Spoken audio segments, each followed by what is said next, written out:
solve tawna hona baromda mai wonsen haninge honorable speakers aikoina emotional oina chakragadi mayam loi tholani relief camp dagi loi tholani siri tarugadi thoke khalam dabadu su thol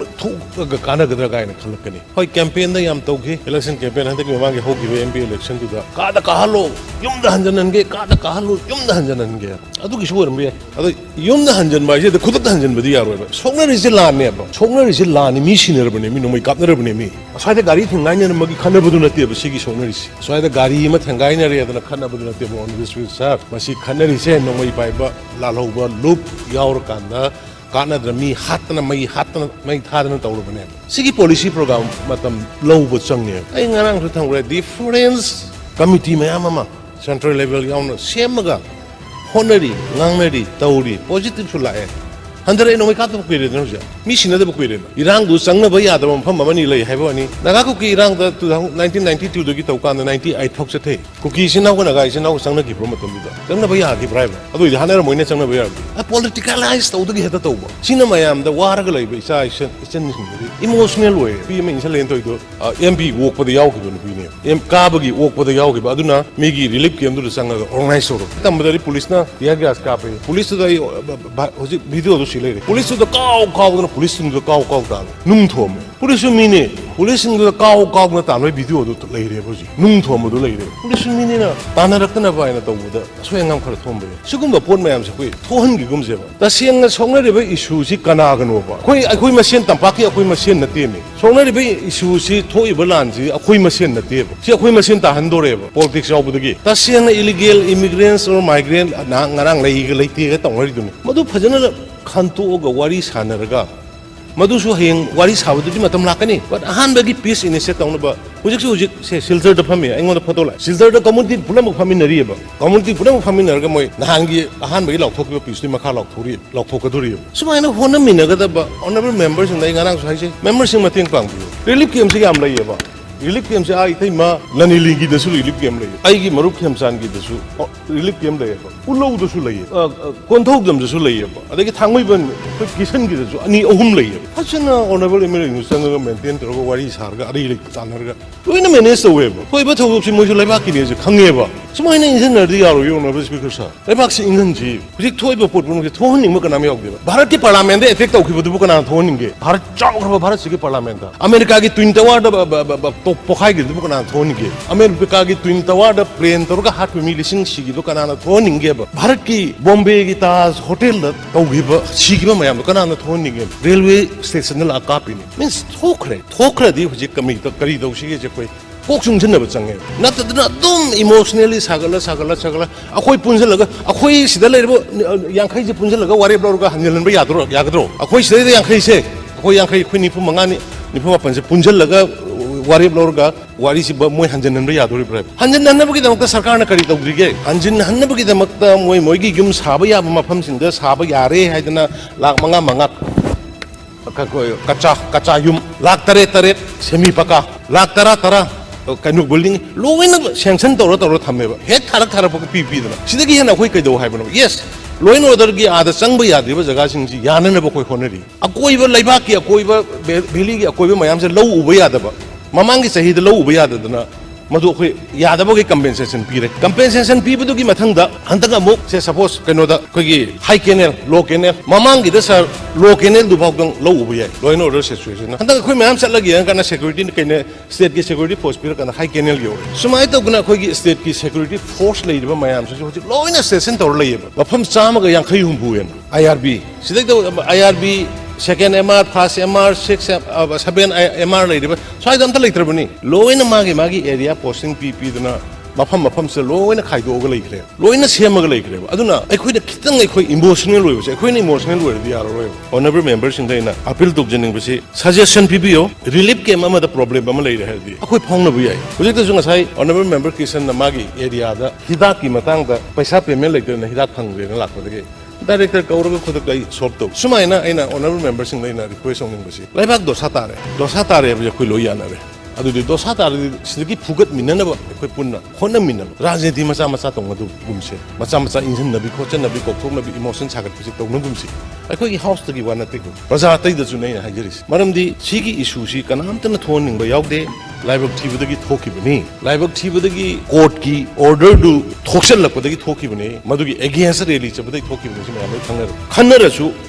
ꯍꯥꯏꯅꯤꯡꯕ ꯀꯌꯥ ꯂꯩꯔꯁꯨ ꯑꯩꯈꯣꯏ insight ꯗꯤ room suggestion ꯇꯧꯕꯤꯌꯨ ꯍꯥꯏꯕꯤꯌꯨ ꯃꯌꯥꯝꯅ ꯃꯊ꯭ꯋꯥꯏ ꯅꯨꯡꯉꯥꯏꯔꯣꯏꯗꯕ ꯋꯥ ꯑꯃꯗ ꯁꯣꯛꯀꯗꯕ ꯋꯥ ꯃꯗꯨ ꯑꯩꯈꯣꯏ ꯑꯣꯄꯟ ꯉꯥꯡꯅꯗꯅꯕ ꯃꯗꯨ ꯑꯩ ꯑꯄꯤꯜ ꯇꯧꯖꯒꯦ ꯑꯅꯤꯁꯨꯕꯗ ꯁꯥꯔ ꯔꯤꯂꯤꯐ ꯀꯦꯝꯒꯤ ꯉꯁꯥꯏ ꯑꯣꯅꯔꯦꯕꯜ ꯃꯦꯝꯕꯔ ꯂꯣꯀꯦꯁꯟꯅ ꯌꯥꯎꯗꯦ ꯍꯥꯏꯕꯗꯨ ꯔꯤꯂꯤꯐ ꯀꯦꯝꯒꯤꯗꯨ ꯌꯥꯎꯕꯅꯤ ꯔꯤꯂꯤꯐ ꯀꯦꯝꯗ ꯂꯩꯔꯤꯕꯁꯤꯡꯁꯦ ꯊꯨꯅ ꯃꯌꯨꯝꯗ ꯍꯜꯍꯟꯅꯕ ꯇꯧꯒꯅꯤ ꯍꯥꯏꯗꯨꯅ ꯍꯣꯠꯅꯔꯤ ꯍꯥꯏꯗꯨꯅ ꯑꯃ ꯌꯥꯎꯕꯅꯤ ꯁꯥꯔ ꯑꯣꯅꯔꯦꯕꯜ ꯃꯦꯝꯕꯔ ꯄꯨꯝꯅꯃꯛꯅ ꯅꯣꯠ ꯇꯧꯕꯤꯌꯨ ꯗꯤꯁꯄ꯭ꯂꯦꯁ ꯇꯧꯔꯤꯕ ꯃꯤꯄꯨꯝ ꯈꯨꯗꯤꯡꯃꯛꯀꯤ ꯗꯥꯇꯥ ꯑꯩꯈꯣꯏꯗ ꯂꯩꯔꯦ ꯃꯗꯨꯒꯤ ꯗꯥꯇꯥꯗꯨꯒꯤ ꯃꯇꯨꯡ ꯏꯟꯅ ꯌꯨꯝ ꯁꯥꯕ ꯌꯥꯔꯅꯤ ꯍꯥꯏꯕ ꯀꯥꯡꯕꯨꯈꯩ ꯄꯩꯁꯥ ꯄꯤꯔꯒ ꯌꯨꯝ ꯁꯥꯕ ꯂꯣꯏꯅ ꯍꯧꯔꯦ ꯉꯁꯥꯏ ꯑꯣꯅꯔꯦꯕꯜ ꯃꯦꯝꯕꯔ ꯁꯨꯅꯨꯒꯤ ꯑꯩ ꯀꯦ ꯔꯟꯖꯤꯠꯅ ꯍꯥꯏꯈꯤꯕꯗꯨꯅꯤ ꯃꯥꯒꯤ ꯑꯦꯔꯤꯌꯥꯗꯁꯨ ꯍꯥꯟꯅ ꯄꯩꯁꯥ ꯈꯔ ꯊꯥꯗꯣꯛꯑꯒ ꯌꯨꯝ ꯁꯥꯕ ꯍꯧꯔꯝꯗꯕꯗꯒꯤ ꯗꯤ ꯁꯤꯅꯦ ꯀꯩꯅꯦ ꯑꯩꯈꯣꯏ ꯆꯦꯛ ꯇꯧꯅꯔꯀꯥꯟꯗ ꯐꯥꯎꯅꯔꯀꯥꯟꯗ ꯍꯧꯖꯤꯛꯇꯤ ꯌꯨꯝ 5 10 20 ꯁꯥꯒꯠꯄ ꯍꯧꯔꯦ ꯁꯤꯃꯤꯂꯔꯂꯤ ꯇꯣꯔꯕꯨꯡꯒꯤ ꯍꯥꯟꯅ ꯆꯪꯕ ꯉꯝꯃꯝꯗꯕ ꯌꯨꯝꯁꯤꯡ ꯇꯣꯔꯕꯨꯡ ꯆꯪꯈ꯭ꯔꯦ ꯌꯨꯝ ꯈꯔ ꯁꯥꯕꯤꯌꯨ ꯍꯥꯏꯗꯨꯅ ꯌꯨꯝ ꯁꯥꯕ ꯍꯧꯔꯦ ꯁꯨꯃꯥꯏꯅ ꯇꯧꯗꯅ ꯑꯩꯈꯣꯏꯒꯤ ꯑꯋꯥꯡꯂꯣꯝꯗꯁꯨ ꯌꯦꯁ ꯈꯤꯇꯪ ꯂꯨꯔꯤꯕ ꯁꯦꯀ꯭ꯌꯨꯔꯤꯇꯤꯒꯤ ꯔꯤꯖꯟꯗ ꯈꯤꯇꯪ ꯆꯪꯕ ꯋꯥꯔꯤꯕ ꯆꯨꯔꯆꯥꯟꯄꯨꯔꯒ ꯃꯣꯔꯦꯒ ꯃꯣꯔꯦꯒꯤꯁꯨ ꯑꯩꯈꯣꯏ ꯀꯟꯅ ꯍꯣꯠꯅꯔꯤ ꯍꯧꯖꯤꯛ ꯃꯣꯔꯦꯒꯤꯁꯨ ꯑꯩꯈꯣꯏ ꯗꯤꯐꯔꯦꯟꯁ ꯑꯦꯡꯒꯜꯗ ꯉꯁꯤꯒꯤ ꯖꯤꯔꯤꯒꯤ ꯇꯧꯔꯤꯕ ꯁꯨꯃꯥꯏꯅ ꯖꯤꯔꯤꯒꯤ ꯍꯧꯖꯤꯛ ꯇꯧꯔꯤꯕ ꯁꯨꯃꯥꯏꯅ ꯑꯩꯈꯣꯏ ꯗꯤꯐꯔꯦꯟꯁ ꯑꯦꯡꯒꯜꯗ ꯍꯣꯠꯅꯔꯀꯥꯟꯗ ꯆꯪꯍꯜꯂꯒ ꯇꯥꯍꯟꯅꯕ ꯍꯣꯠꯅꯔꯤ ꯑꯗꯨ ꯃꯗꯨ ꯄꯨꯝꯅꯃꯛꯇꯨ ꯂꯣꯏꯅꯃꯛꯇꯤ ꯕꯥꯁꯟꯗ ꯄꯟꯕꯗꯤ ꯌꯥꯗꯕꯅꯤꯅ ꯃꯗꯨ ꯄꯟꯗꯕꯅꯤ ꯑꯗꯨꯅ ꯃꯌꯥꯝ ꯋꯥꯕꯤꯒꯅꯨ ꯁꯨꯡꯁꯣꯏ ꯁꯣꯏꯗꯅ ꯑꯩꯒꯤ ꯊꯥꯖꯕꯗ ꯑꯩꯈꯣꯏꯅ ꯍꯣꯠꯅꯔꯤꯕ ꯏꯐꯣꯔꯠ ꯑꯗꯨꯒ ꯑꯣꯅꯔꯦꯕꯜ ꯃꯦꯝꯕꯔ ꯃꯌꯥꯝꯅ ꯄꯥꯡꯕꯤꯔꯤꯕ ꯃꯇꯦꯡ ꯁꯤꯒ ꯂꯣꯏꯅꯅ ꯑꯊꯨꯕꯗ ꯃꯅꯤꯄꯨꯔꯗ ꯁꯥꯟꯇꯤ ꯍꯜꯂꯛꯀꯅꯤ ꯍꯥꯏꯕꯁꯤ ꯑꯩꯒꯤ ꯑꯆꯦꯠꯄ ꯊꯥꯖꯕꯅꯤ ꯃꯁꯤꯒꯤ ꯃꯔꯛꯁꯤꯗ ꯀꯔꯤ ꯇꯧꯁꯤꯒꯦ ꯍꯦꯟꯅ ꯊꯨꯖꯟꯅꯕ ꯍꯦꯟꯅ ꯄꯤꯁꯁꯤ ꯄꯣꯔꯛꯄꯗ ꯀꯔꯤ ꯇꯧꯁꯤꯒꯦ ꯍꯦꯟꯅ ꯊꯨꯖꯟꯅꯕ ꯍꯥꯏꯕꯗꯣ ꯑꯗꯨꯒꯤ ꯁꯖꯦꯁꯟꯁꯤꯡ ꯑꯗꯨꯒꯤ ꯄꯤꯕꯤꯔꯛꯄ ꯃꯇꯝꯗ ꯑꯩ ꯇꯔꯥꯝꯅ ꯑꯣꯛꯆꯔꯤ ꯑꯗꯨꯒ ꯑꯦꯅꯤ ꯇꯥꯏꯝ ꯃꯗꯨꯒꯤꯗꯃꯛꯇ ꯐꯝꯃꯤꯟꯅꯕ ꯈꯣꯠꯃꯤꯟꯅꯕ ꯇꯧꯕꯗ ꯑꯩ ꯔꯦꯗꯤ ꯂꯩꯌꯦ ꯍꯥꯏꯗꯅ ꯑꯗꯨꯝ ꯑꯩ ꯍꯥꯏꯖꯒꯦ ꯑꯗꯨꯒ ꯉꯁꯥꯏꯒꯤ BDF ꯀꯤ ꯀꯔꯤꯒꯤ ꯄꯩꯁꯥ ꯂꯣꯏꯅ ꯍꯦꯟꯒꯠꯈ꯭ꯔꯕꯅꯤ ꯗꯤꯇꯦꯜꯗꯨ ꯑꯩ ꯍꯌꯦꯡ ꯗꯤꯇꯦꯜ ꯗꯤꯁꯀꯁꯟꯗ ꯍꯥꯏꯖꯒꯦ BDF ꯀꯤ पैसा फजन हेंगख्रबनी मैं आदगी सुप्रीम कोर्ट यौनरगा लापदगी तोलोब से दुम कोर्टगी कैनो इंस्ट्रक्शन अमा पिरपदगी BDF की पैसा हेंगख्रबनी अदगी अमना ngasa special package haibdo special package akoi tale ahan bada hek horokpagi da akoi 2000 crore pibina bai koi haibani madai da huji phawg da akoi 500 crore amdi phangre adugi masak da so koi flood ki sina huji ki 500 sidi kano ga mai lende ko relief ki yum sabagi pira iba laina na bagi pira iba cheng cha ki pira iba siga mari lende sigi 500 sidi tongan na special package dugi manu da ki pira ko ne koi dugi extra khar su flood ani rak thokre hail storm thokre ma thokre mina koi हेन पैसा पीना भाईदना मधुगी अखोई मोई centre दगी team सुलामे अदुगा अखोई कन्ना honour काना पैसा अहेन लौथनबा हाइदना कन्ना होनजरी अदगी ऑनरेबल स्पीकर सर कोई आसागी अचीवमेंट सी अखोई खरखता उल्लेदना कोई ऑनरेबल मेंबर मेगन हाइगी बदु सुमि सिदैदा अखोई लोइना उठप यादबगी लोइना हाइवे यादबगी मरुबा खरदु पनबनी अदुगा अखोई प्रोग्रेस अदुम होय हंदकी सही सिदा हानगा सही गदी मानदे डेवलपमेंट दा करीदा खरदी इरांग सिना दुम सोक्दब नते अदुबु अखोई याम का हेना आइ ngसा जगिबदो आसागी ओइरो BDF की ओइरो लेरिबा मयाम सिगी पेमेंट नुमेन कैदोबा अखोइदा थोइदोना नेशनल की लेरिबा सिदगी अखोई हंधबा लेते अदगी ngसागी UCP दबा हाइबदो UC अदुम अयाम बपि अदुबु सिदैदा अखोइ लाइसी accumulation agisi kanodagi 2003-4 dagina amal kan nama hona rakana ngसागी AG दा थारगा AG गा इखोइगा टेली तौनरकांदा क्लियर तौवर सकदबदो मदुगिदा खितंग बैकअप अमा लेरी मदो अखोइ फमिन हलगा थुना लोइसनबा honorary हाइजगे sir speaker sir highway सिंग गिदा ngसाइ पुथोकबा लोकल कॉन्ट्रैक्टर सिंग और नॉट ओनली द हाईवे मदु चुम्मे खरा गइदा अखोइ नेशनल हाईवे की से याम्बा NHDCL ना 70-80% मरमदी सुम तौबकान अखोगी प्रोग्रेस से बन ब्लॉकेड अदु तौबसे मदुन मरम ओरकान अखोई थबक से चत्रे हाइबगी मवोंग दा सेंटर दा अमा लौरकान दा मोगी मेटेरो पॉलिसी ओइना अखोइना ngамनी हाइरगा अखोइना मु खरा गई अदुम लौबो यागनी अदु मसे अयाम नेशनल हाईवे जिरी लंबिगी थोंग से मोइना साबनी मोगी खुथांगदा मकु Barack इरंग adagi kenogi akhoi Tamenglong Khongsang Road adagi akhoi Tamenglong dagi keno taraga hablong phaurga Guwahati tanabaga semiba adai Ukhrul lomda semiba suma mayam se ayamba highway gi lambi singsi NIDCL gi khutangda paiba adubo akhoi na haibasi NIDCL na pairaga su na khoi gi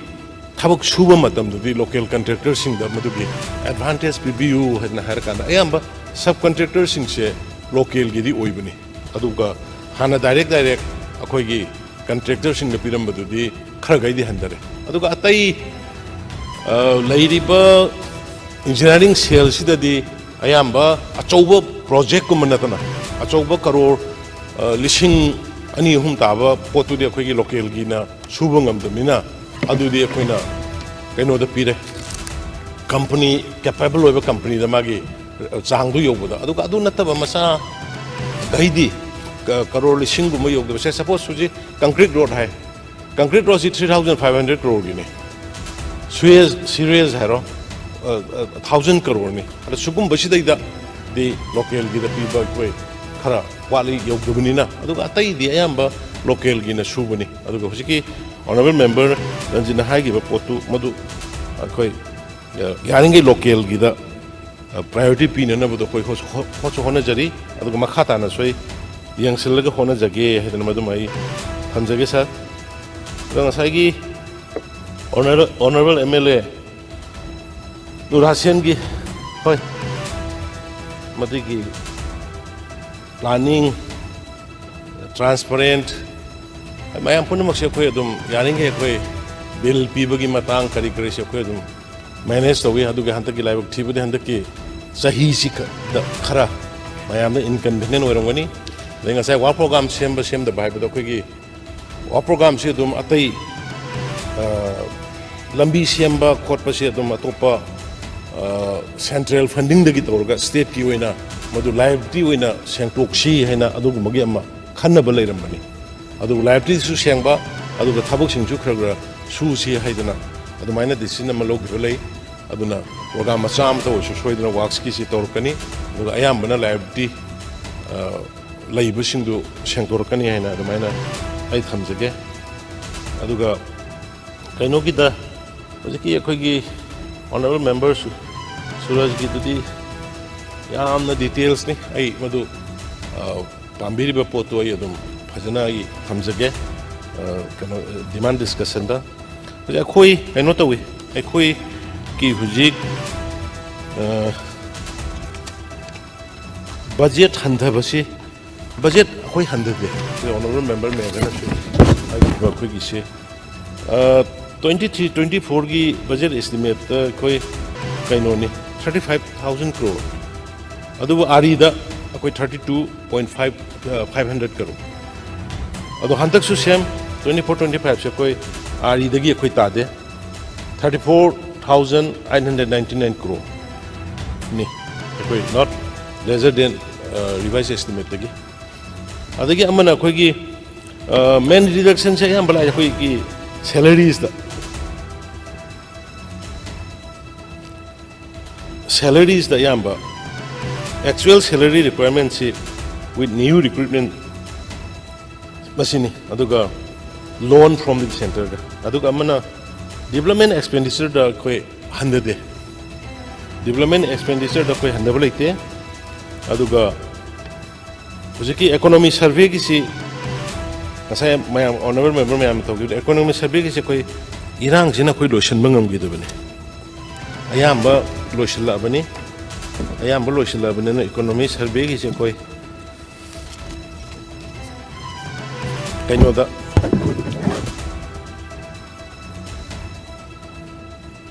hojiki mamang sai gi irang se na yaraga de koi handaki session na si assembly da place tong na bai da koi kan hona bani adubu athuba matam da ai lotion na matam ai hona jage data collection si hujik handak chaigi hauri kanna mamangi duni thamduri sidi do handak kisu data collection hauri haijabani adagi ngasai gi achievement gi dai haijakre ko adagi amana union amadi state ki finance की से centre दगे कोई याम फजना कोई हुजी फाउदा support याम फजना fungi अदुगा state wise allocation दा हयेंग मदु demand discussion दा फजना अदुगी details ma'am से थमजगे अदुगा work programme गी सेमनमीदमता दै department करी करी कोई सफिशिएंट फंड कोई प्रोवाइड तौई अदुगा हुजिक अइना हाइजगिबदु बीडीएफ असागुमबगी मोय इंसेंटिव न चिंग मतम मतम गे तुम पी नॉट ओनली दिल्ली की पानबदु नतना अदे ngasai स्पोर्ट्स की सु पैसा दो ओनली 4 करोड़ है दुदी सम पर्टिकुलर पोर्ट अमगी कनोगी अखोगी नेशनल इंटरनेशनल मेडलिस्टिंग अदुगा मदुदगी रिटायर तौरब कांगबु सिंदुगी ओइना हाइबनी अदुगा सि नॉट लेस देन अखोई 15 करोड़ को प्रोवाइड तौरी अदुगा कोचिंग खतगी द करोड़ मरी अखोई एक्स्ट्रा भाव थमिसा अदुगा ngasai एनिमल मांगब खोटप तौबदुगी दे अखोई कंपेंसेशन अदुम सबसाना पीदनबा बजट यावरी अदुगा general increase 10% per year is normal ni कोई बजट की इंक्रीज तौबसे अदुगा कोई नॉर्मल लिमिट की लेरी अदुगा ngasai अमा कनोगी पैसा पुबगी डिपॉजिट की करिगी ना हाइबदु थोइदोंना कोई मदु मी पाइनिंगाय लेते कोई मोइगी लेरिबा फिजिकल डिपॉजिट की परसेंट पीदिबा मदुदगी कोई हंधना हेंकन लौबुसु यादमनिना मदुदगी कोई तादना बसु तौरी हेंकतना बसु तौरी कनोगी मपान की कोई पैसा थादरक्ते थादरइना तौनबि मतंगसिदा कंफ्यूज लेबिगनो 2017-18 दा कोई 2,949 करोड़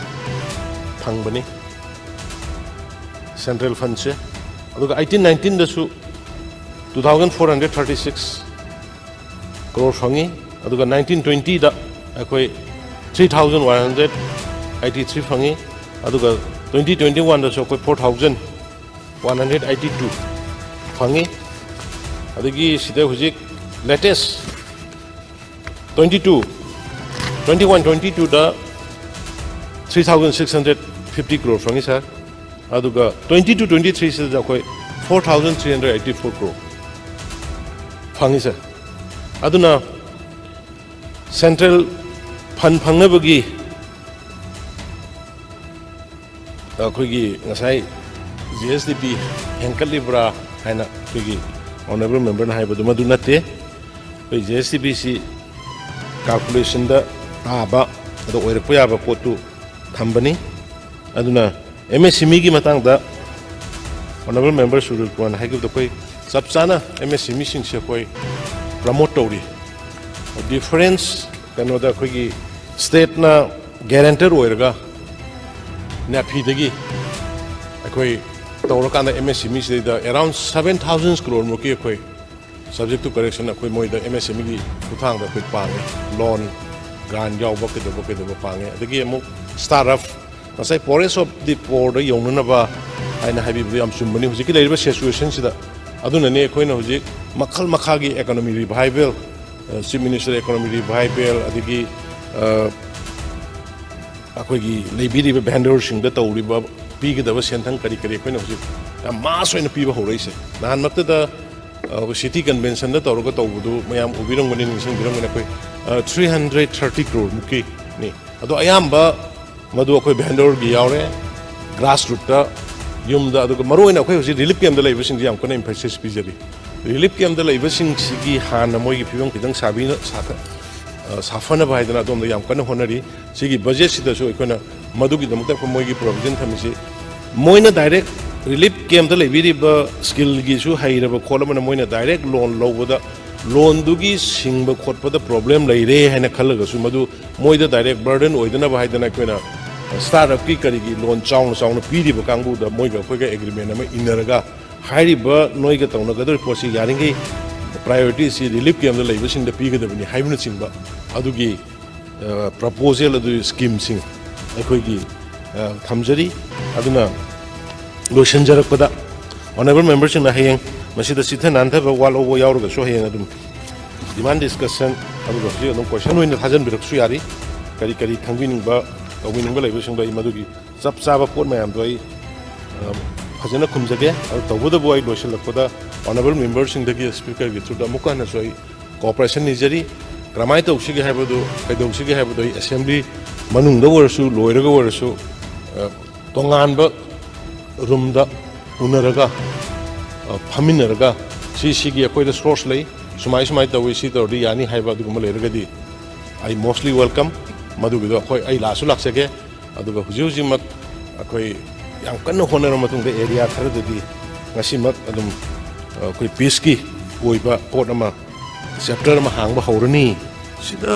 ꯁꯤꯗ ꯐꯝꯃꯤꯕ ꯑꯣꯅꯔꯦꯕꯜ ꯃꯦꯝꯕꯔꯁꯤꯡꯒꯤ ꯍꯥꯏꯕ ꯅꯠꯇꯦ ꯉꯁꯥꯏꯒꯤ ꯑꯩꯅ ꯄꯟꯖꯈ꯭ꯔꯦ ꯅꯨꯄꯤ ꯑꯃꯅꯤ ꯑꯥꯗ ꯇꯧꯔꯀꯥꯟꯗ ꯉꯁꯥꯏꯒꯤ ꯔꯤꯂꯤꯐ ꯀꯦꯝꯞꯇꯨ ꯂꯩꯕ ꯅꯠꯇꯦꯕ ಅದು ಲಾಗ ಇನ್ಸಲ್ಲಾಗ ರಿಲೀಫ್ ಕ್ಯಾಂಪ್ಗೆ ತರಗ ಪುꯊꯣꯛꯑꯒ ತꯧ ಅದುಗುಂಬದು ತꯧಬಿಗನು ಹೈನ ಪಬ್ಲಿಕ್ ಹೌಸ್ಗೆ ಖುಥಾಂದ ಅಪೀಲ್ ತꯧಬಿಗ ಮತಂದುಗಿದ ಐಖೋಯ್ ಭೋಲೆಪ್ರಿ कोफाई एना सेमबदो कोइनी committee of peace and integrity को चेंज चेली सिदैदा सिंगमैगी कोगी यूनिवर्सिटी मांगिदो भाई अदायो तरगा दैदा अदुदैदा विक्टिम ओइबसिंगजी आदगी पोरा थामगे सिदैदा कोइना शेल्टर से कोइना तोरा अदुगी मतमदुदा दुम चंगनगिदि हाइबनि जाति मसेंदो हानरि मिन चंगनगिदि कोइना होनै मिडल मयाइदा लैरिबो कांगबुन होने अदुगी मयाइदा लैरिबो कांगबुदुनि आइना हुसिगा आइना हासु याम पंजौदो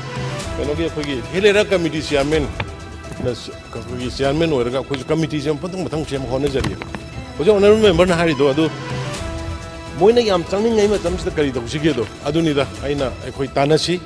मदुगी suggestion मदुगी clue मदुगी possibility लैरगदि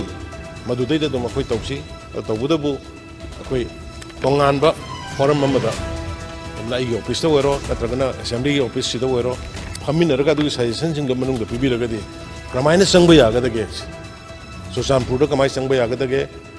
अदगी Imphal the मोय कमाय लाखो यागदगे सिगी पोट अमख संगिदना अदना अदुगी पोतो अखोय गवर्नमेंट साइड सो अखोय बुदि अखोयगी ओइनदि याम कने एक्सरसाइज तौजरी अदु सोमदा लेबिरिबा मेंबर सिंगना मदुगी खुदोंग चाबा मदुगी लैरगदि अखोय पुन्ना अखोय फमिनरगा तानमिनबो याय आई मदुगीदमक्ता थोंग हांगा थमजरी हाइबनि सर अदुगा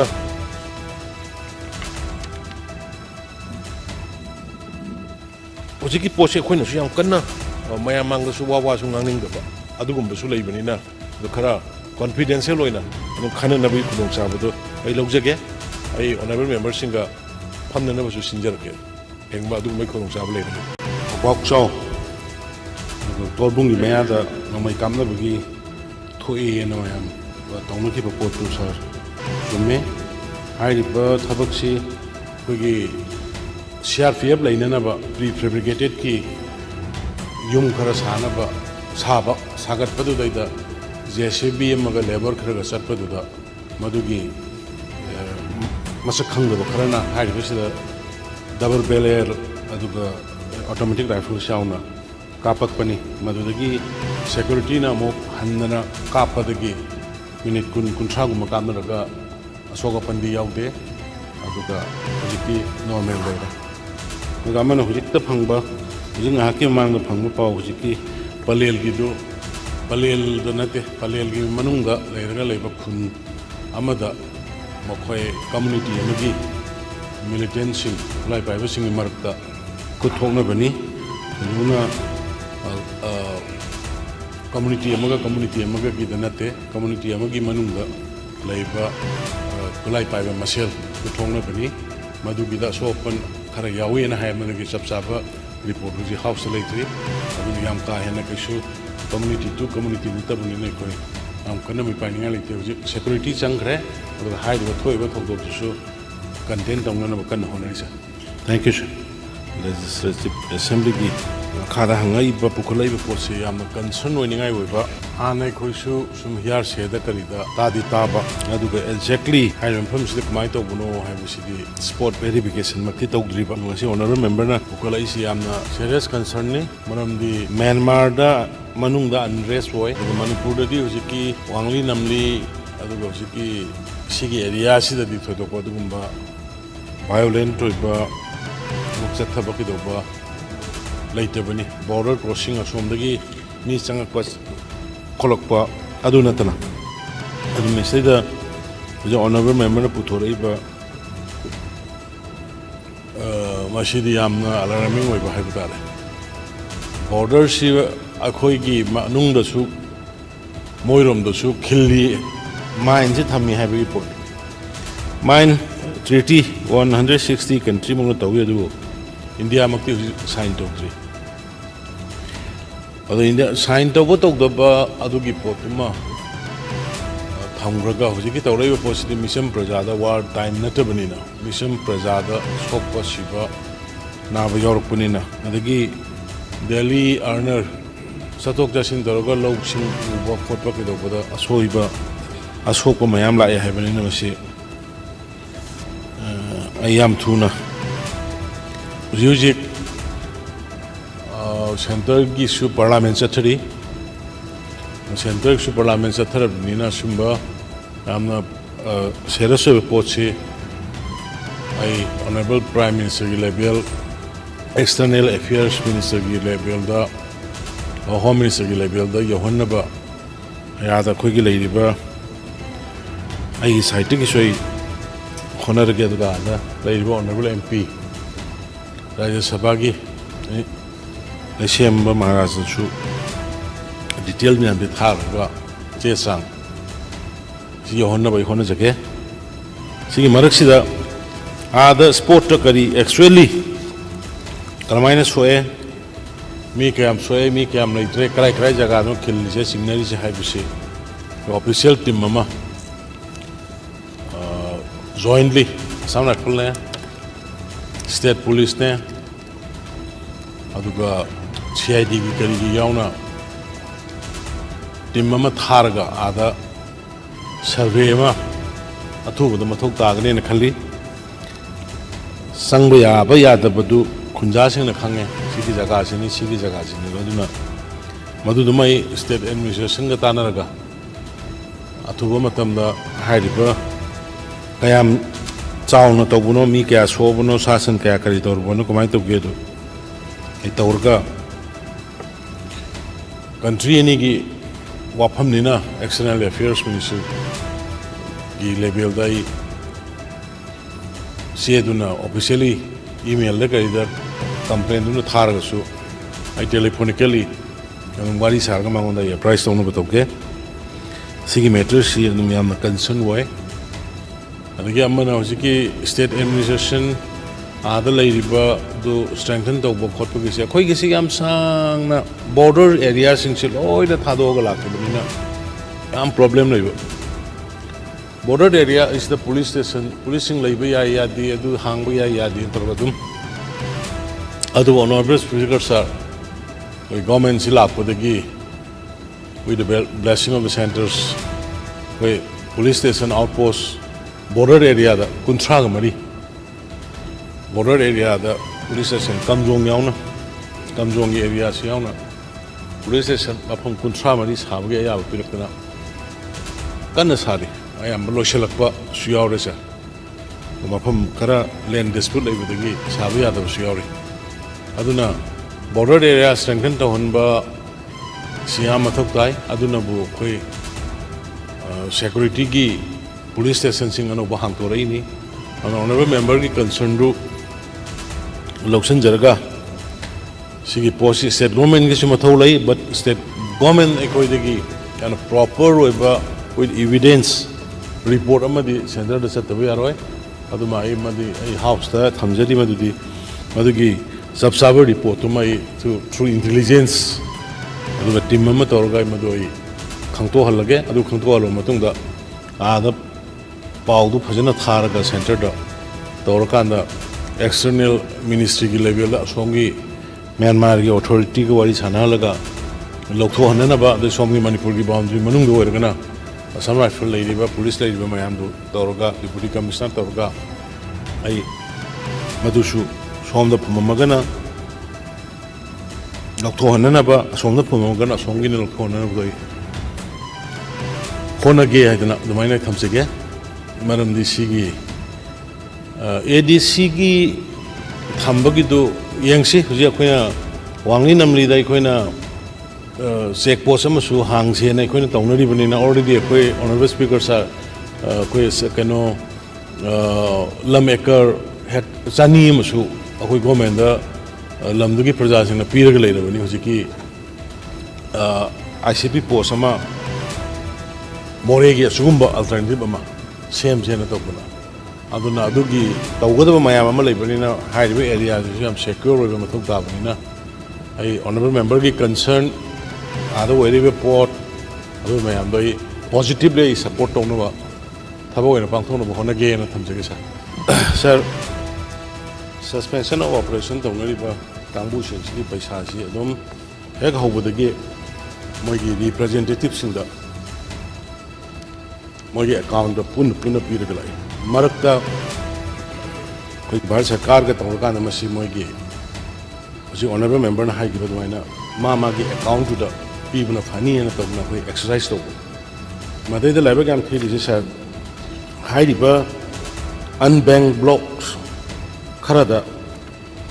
अदुगा बैंक अकाउंट सी ओपन तौबगी पोसी प्रॉब्लम लेबना मरमदा कोई इवन NREGS की करीबीसु मोइगी विलेज अथॉरिटी दा नत्रका करी द पीबगी अमा लैबा अदुगी खुदों अदुना मरम ओरकाना हुजिकी हाइरिबा मोइगी सुगी करीगी लैबसी अनबैंक ब्लॉक नी हाइबा अदुगु मंगी नामाद अदुदा बेस तौरगा नामानते अदुदा बेस तौरगा हुजिकी हाइरिबा पोटसी पीगिबनी अदु हुजिकती अखोई 22 दगी हुजिकी 27 दुदी एकोमोलेटिव पुन्ना मथंग मथंग मथंग पीदन लाखोदगी पुंजलगा तौबनी अदुगा हुजिकी 22 दगी दि हाइरिबा खोसी अमकन मोइगी अकाउंट सी वेरीफाई तौरो नो इंडिविजुअली पीगदबनी है तौरका 22 दगी दि हुजिक पीदि अदु हुजिकी सी मोइना NREGS की करीगी तौबसिदैदा अनबैंक ब्लॉक ने अखोई बैंक लेते अदु लेते अखोई अदुदा पियुना हानादगी दुम तौरगा लापनी नॉट न्यू अदुदा तौगिबनि till 31st December 2021 NREGS in many hill areas as block were allowed cash transaction under NREGS due to unbanked block सुमाइ तुन सिंगी जगह कया द सुंबा लैबदगी तौगिबनि एनी थुगाइबो खोगाइबो अमता लेते अदुबु हुजिकती 22 दगी अखोई मदु हेन सेक्शन नबा इन पर्सन थाना नबा कन होना जरी सिगी हुजिक तौरा इज वॉलंटरीली थोलपनि युम द लैरगा ओइरैबा थोगोकु द पेंदबदगी सडनली तौरपनि न मतम स्टेट की सिक्योरिटी और सेंट्रल सिक्योरिटी फोर्सेस सिंगा फजना नाकपीगिदब थोदोक अमनी चौसानपुरगुम्बा मोरेगुम्बा और इम्फालदा थोइबा सुंबा उबदगी थोलखिबनी अदुगु अदुगी मतुंगददि अखोई सेंट्रल फोर्सेस मयाम अमा लातना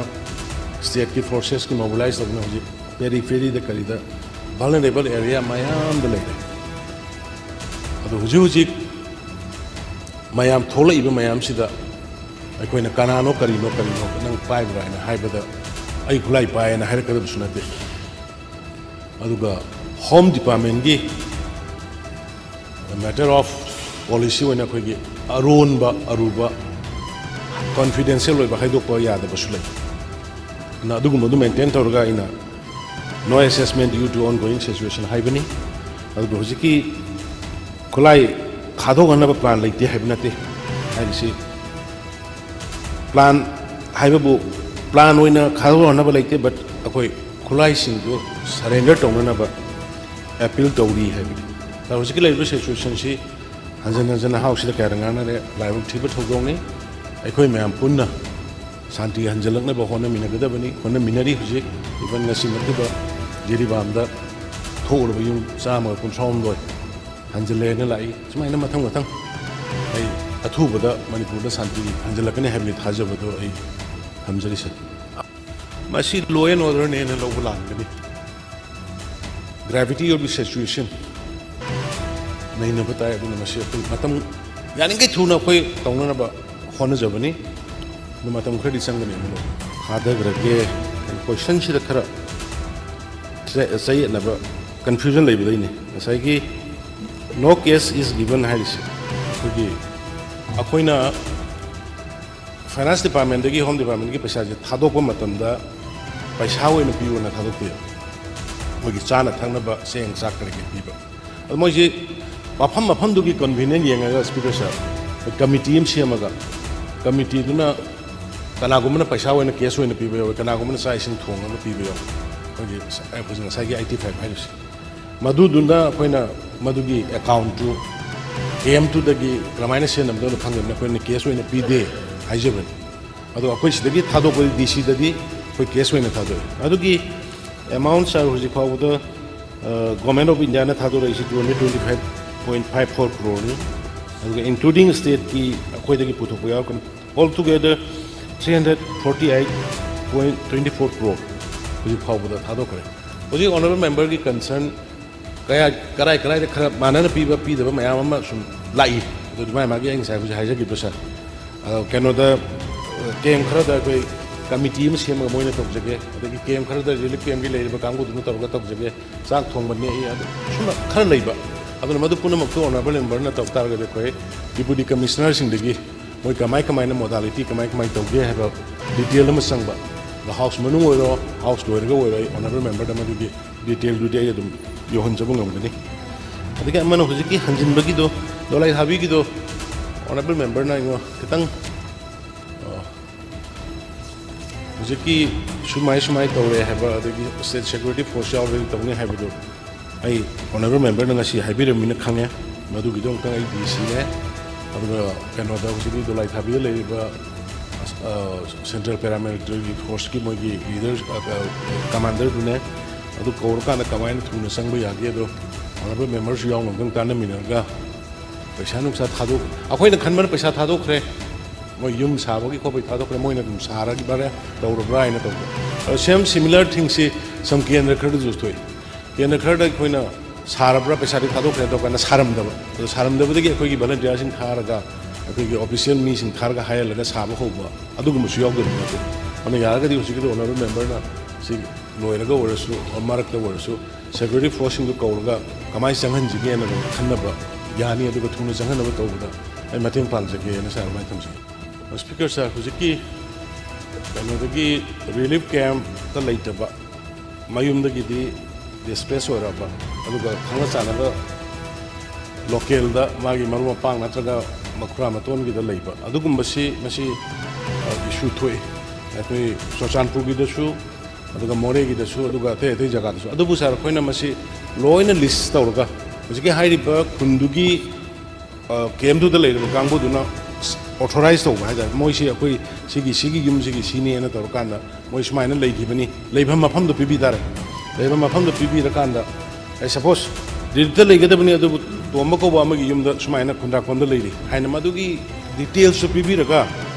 डिटेल्स में हमरो सबमिट तो बिरो लोइना मोइगी फंगम थोपा लोइना कोइ हाना वालंबसिंग लोइना अयाम पीबा हौखरे अदो सोंगे ऑनरेबल मेंबर की जगह दो लेबसिंगसु अदुगुम्बगी अवाट लेरगदी लिस्ट तो फजना डिटेल लोइना केम ता लेबिरिबा मिदुगा तानरगा पीबिरो अदुगा कैनोसिंग फंगनजगे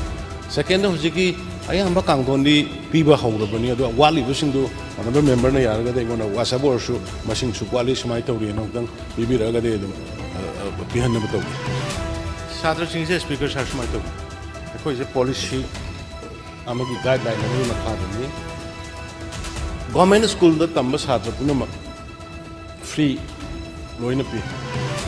यूनिफॉर्म टेक्स्टबुक करी अदगी अमु प्राइवेट स्कूल दा तंबसिंग से कोइना मदगी फी उबदा प्रॉब्लम लेबदगी फी दो उबं ngамजना बायना कोइ गवर्नमेंट मुन्न खनर कांदा छात्र दुगी नोंगमदल पा Chama Chama पालगांदा लिसिंग अहुंगबा canoe private school दा तंबनी को हरसे लोइबा प्राइवेट स्कूल दा तंगे हैबदी आरो हाना अदगी प्राइवेट दगी लाखोनिना कोइ एडाप्टेशन वारे हैबा कांगबदो प्रायोरिटी दे कोइ गवर्नमेंट स्कूल दा लोइना तोबियो हैबनी अदु यादबा सिंगो कोइ कैनो दा प्राइवेट स्कूल दा तंब सिंगो कोइ छात्रम दा लुपा चामा थाम दा लिसिंग अहुम तोरगा मागी अखोइगी स्कूल की फी नुंगो थीबा ngамजना बायना माइना सिनबदी ले अदुना अदुगी मनुंग क्राइटेरिया दो सम अदुगी एक्सेप्शनल मपान तंबा अदु तौबा दा तौबा एक्सेप्शनल खर लेरगदी अदुसो कोइ ह्यूमनिटी ग्राउंड दम अखोइगी इंडिविजुअली खने हाइदारे पॉलिसी मक ओइनादी लेथ्री अदु इंडिविजुअली खोइना सु ngасai हुजि हाबिरिबा सेनी स्कूल दा अदुना गवर्नर अदु तौ हाबा अदु माइना खोइना सु मतेंग पांगागा मपान दा मिंग सनगिबा खोटिबा दum सर यावदबना दिसा बैंक सिंग दा मसा मसा के अकाउंट हांगागा पिननबगी कोइ initiative तौवे कक्सननबा अदुगु ngsaina hajigiba moina un block and bank haibagi da tawraka moina 22 gi mamang phawda torme adugu 22 dagi di koi hujik honorable member na hangi dusume 22 dagi koi payment pidri aduga in person ma gi account da thana na bagi adugi da koi send torga lei adudagi mungnarak pane wi tawnaris adagi amana ngasai gi variation khar lei bise hana kieno UPF hairama UPF dagi moi loop ani to khre adagi kieno dagi loop mari to khre gana fraction tara tara group sema kusi hobo adugu madugu da variation lei bani adu madugi do kramai to details to honorable member na ai session manung sida ngamdra so detail do pura yo honjagi ya ma shi ai khoi state ngakna independent to lead to go home ministry gi mogi mihut yaurga tauba aduna hojiki join mone kanogi akhoi inspection kari tawgi report loina ha khudingi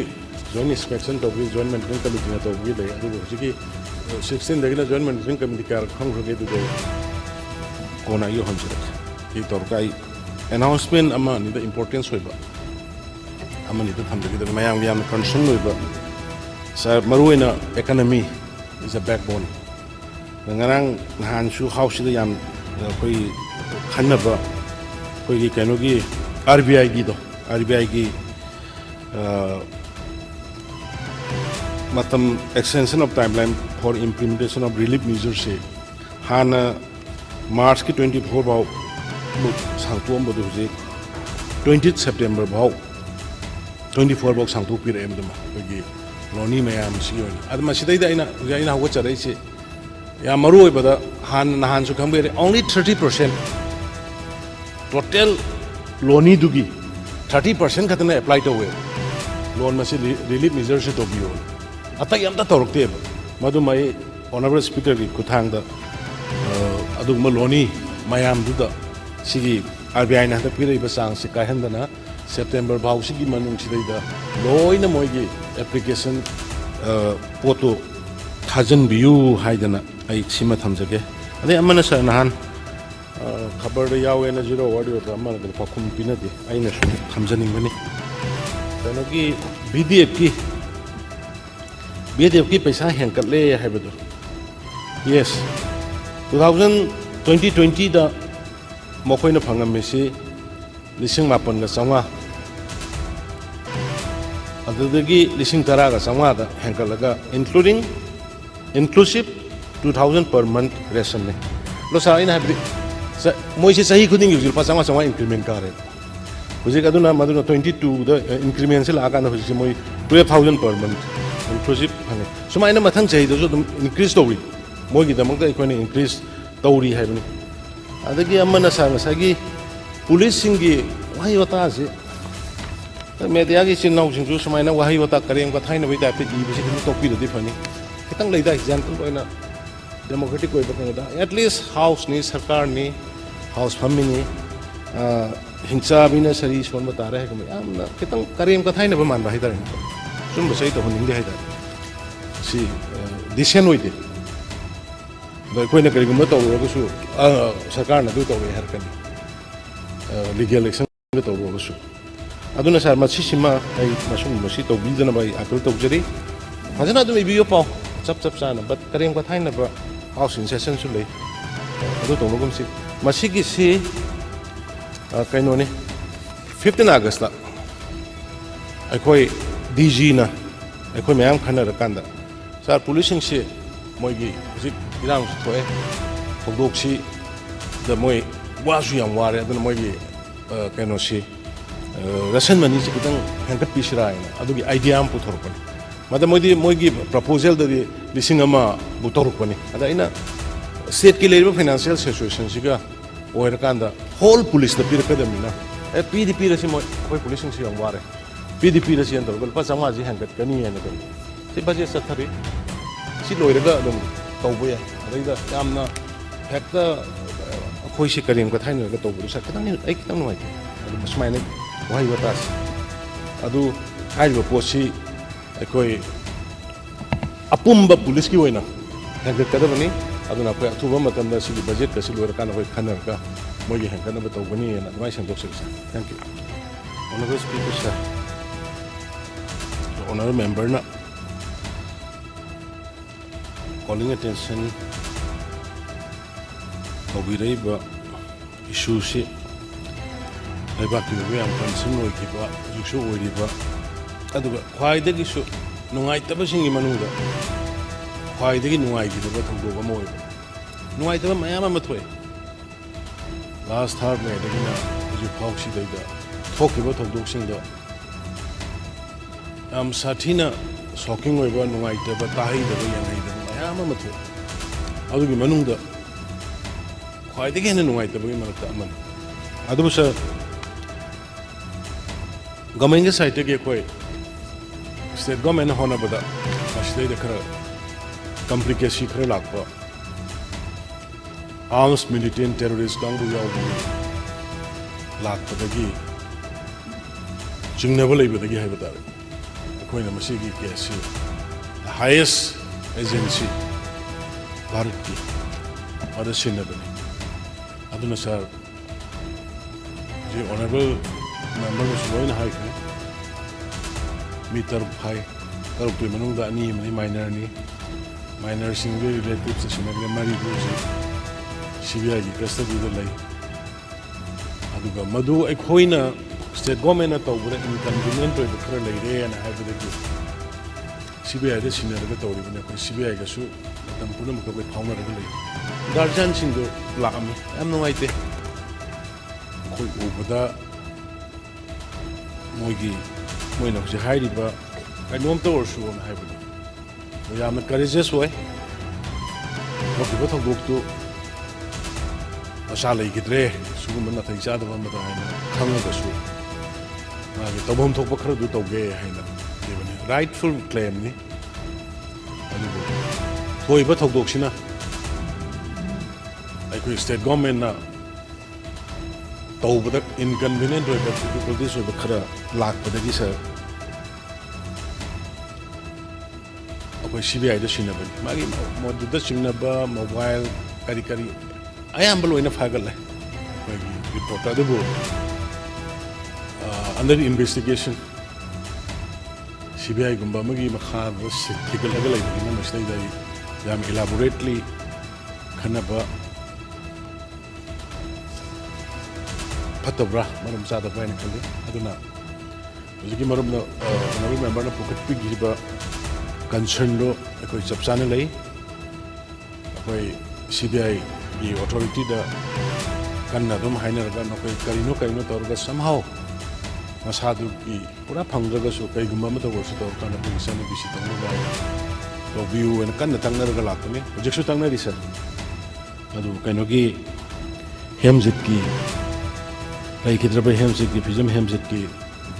ꯃꯣꯏ ꯍꯧꯖꯤꯛꯀꯤ honourable ꯃꯦꯝꯕꯔꯅ ꯍꯥꯏꯕ ꯑꯗꯨꯃꯥꯏꯅ ꯃꯉꯣꯟꯗ ꯇꯧꯔꯒ ꯑꯩꯈꯣꯏꯒꯤ ꯃꯩꯇꯩꯒꯤ ꯏꯆꯥꯅꯨꯄꯤꯗ ꯇꯧꯈ꯭ꯔꯦ ꯏꯆꯥꯅꯨꯄꯤꯗꯨꯒꯤ ꯇꯧꯈ꯭ꯔꯦ ꯑꯗꯨ ꯑꯩꯈꯣꯏꯒꯤ ꯁꯥꯏꯠꯇꯒꯤꯗꯤ ꯑꯩꯈꯣꯏ ꯌꯥꯔꯤꯈꯩ ꯑꯗꯨꯗ ꯅꯠꯇꯦ ꯈꯔ ꯑꯃꯁꯨ ꯂꯩꯔꯤ ꯂꯝꯁꯥꯡꯂꯣꯝꯒꯤ ꯁꯥꯏꯠ ꯃꯅꯤꯡꯂꯣꯝꯒꯤ ꯁꯥꯏꯠꯇ ꯀꯔꯤꯗ ꯈꯔ ꯂꯣꯏꯅ ꯗꯤꯇꯦꯜ ꯑꯗꯨꯗ ꯆꯠꯂꯨꯔꯒꯦ ꯃꯔꯝꯗꯤ ꯆꯍꯤ 1 ꯃꯈꯥꯏꯁꯤ ꯃꯗꯨꯒꯤ ꯇꯣꯞ ꯃꯗꯨꯒꯤ ꯅꯨꯡꯉꯥꯏꯇꯕ ꯃꯗꯨꯒꯤ ꯐꯤꯂꯤꯡ ꯑꯗꯨꯒꯤ ꯏꯃꯣꯁꯅꯦꯜ ꯑꯣꯏꯕ ꯃꯌꯥꯝꯗꯨꯅ ꯑꯩꯈꯣꯏ ꯂꯣꯏꯅ ꯃꯌꯥꯝ ꯃꯅꯤꯄꯨꯔꯗ ꯇꯥꯔꯒ ꯂꯥꯛꯑꯕꯅꯤ ꯑꯗ ꯑꯩꯈꯣꯏꯁꯨ ꯒꯚꯔꯟꯃꯦꯟꯠ ꯑꯃ ꯑꯣꯏꯅ ꯑꯩꯈꯣꯏ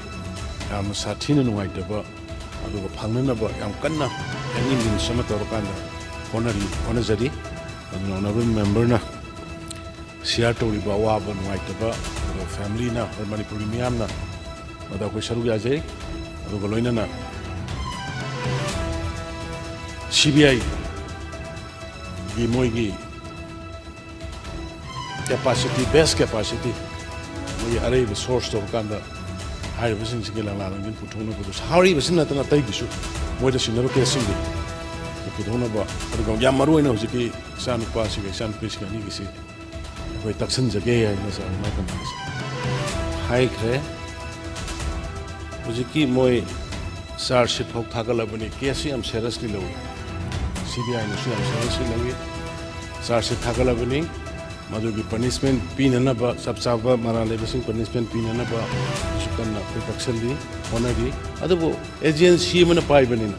ꯑꯩꯈꯣꯏꯅ ꯉꯥꯏꯍꯥꯛ ꯂꯩꯇꯅ ꯍꯥꯏꯕꯁꯨ ꯌꯥꯕ ꯅꯠꯇꯦ ꯁꯥꯔ ꯑꯩꯈꯣꯏ ꯀꯟꯅ ꯇꯛꯁꯜꯂꯤ ꯍꯧꯖꯤꯛꯀꯤ ꯂꯩꯈꯤꯗ꯭ꯔꯕꯗꯨꯒꯤ ꯀꯩꯅꯣꯝꯇ ꯑꯣꯏꯔꯁꯨ ꯐꯪꯍꯜꯂꯒ ꯑꯍꯜ ꯂꯃꯟꯗ ꯆꯠꯅꯕꯤꯒꯤ ꯑꯣꯏꯅ ꯁꯤꯟꯅꯁꯤ ꯍꯥꯏꯕꯁꯤ ꯇꯛꯁꯜꯂꯤ ꯑꯗꯨꯅ ꯑꯩꯈꯣꯏꯒꯤ ꯁ꯭ꯇꯦꯠꯀꯤ ꯑꯣꯏꯕ ꯏꯟꯀꯟꯚꯤꯅꯤꯌꯦꯟ ꯂꯩꯕꯗꯒꯤ CBIꯒꯨꯝꯕ ꯈ꯭ꯋꯥꯏꯗꯒꯤ ꯑꯆꯧꯕ ꯑꯦꯖꯦꯟꯁꯤ ꯑꯃꯗ ꯁꯤꯟꯅꯖꯕꯅꯤ ꯀꯔꯤꯒꯨꯝꯕ ꯈꯔꯗꯤ ꯁꯣꯏꯗꯅ ꯄꯣꯖꯤꯇꯤꯚꯂꯤ ꯇꯧꯔꯛꯀꯅꯤꯅ ꯑꯩ ꯊꯥꯖꯩ ꯃꯐꯝꯗꯨꯃꯇꯪ ꯃꯆꯦꯠ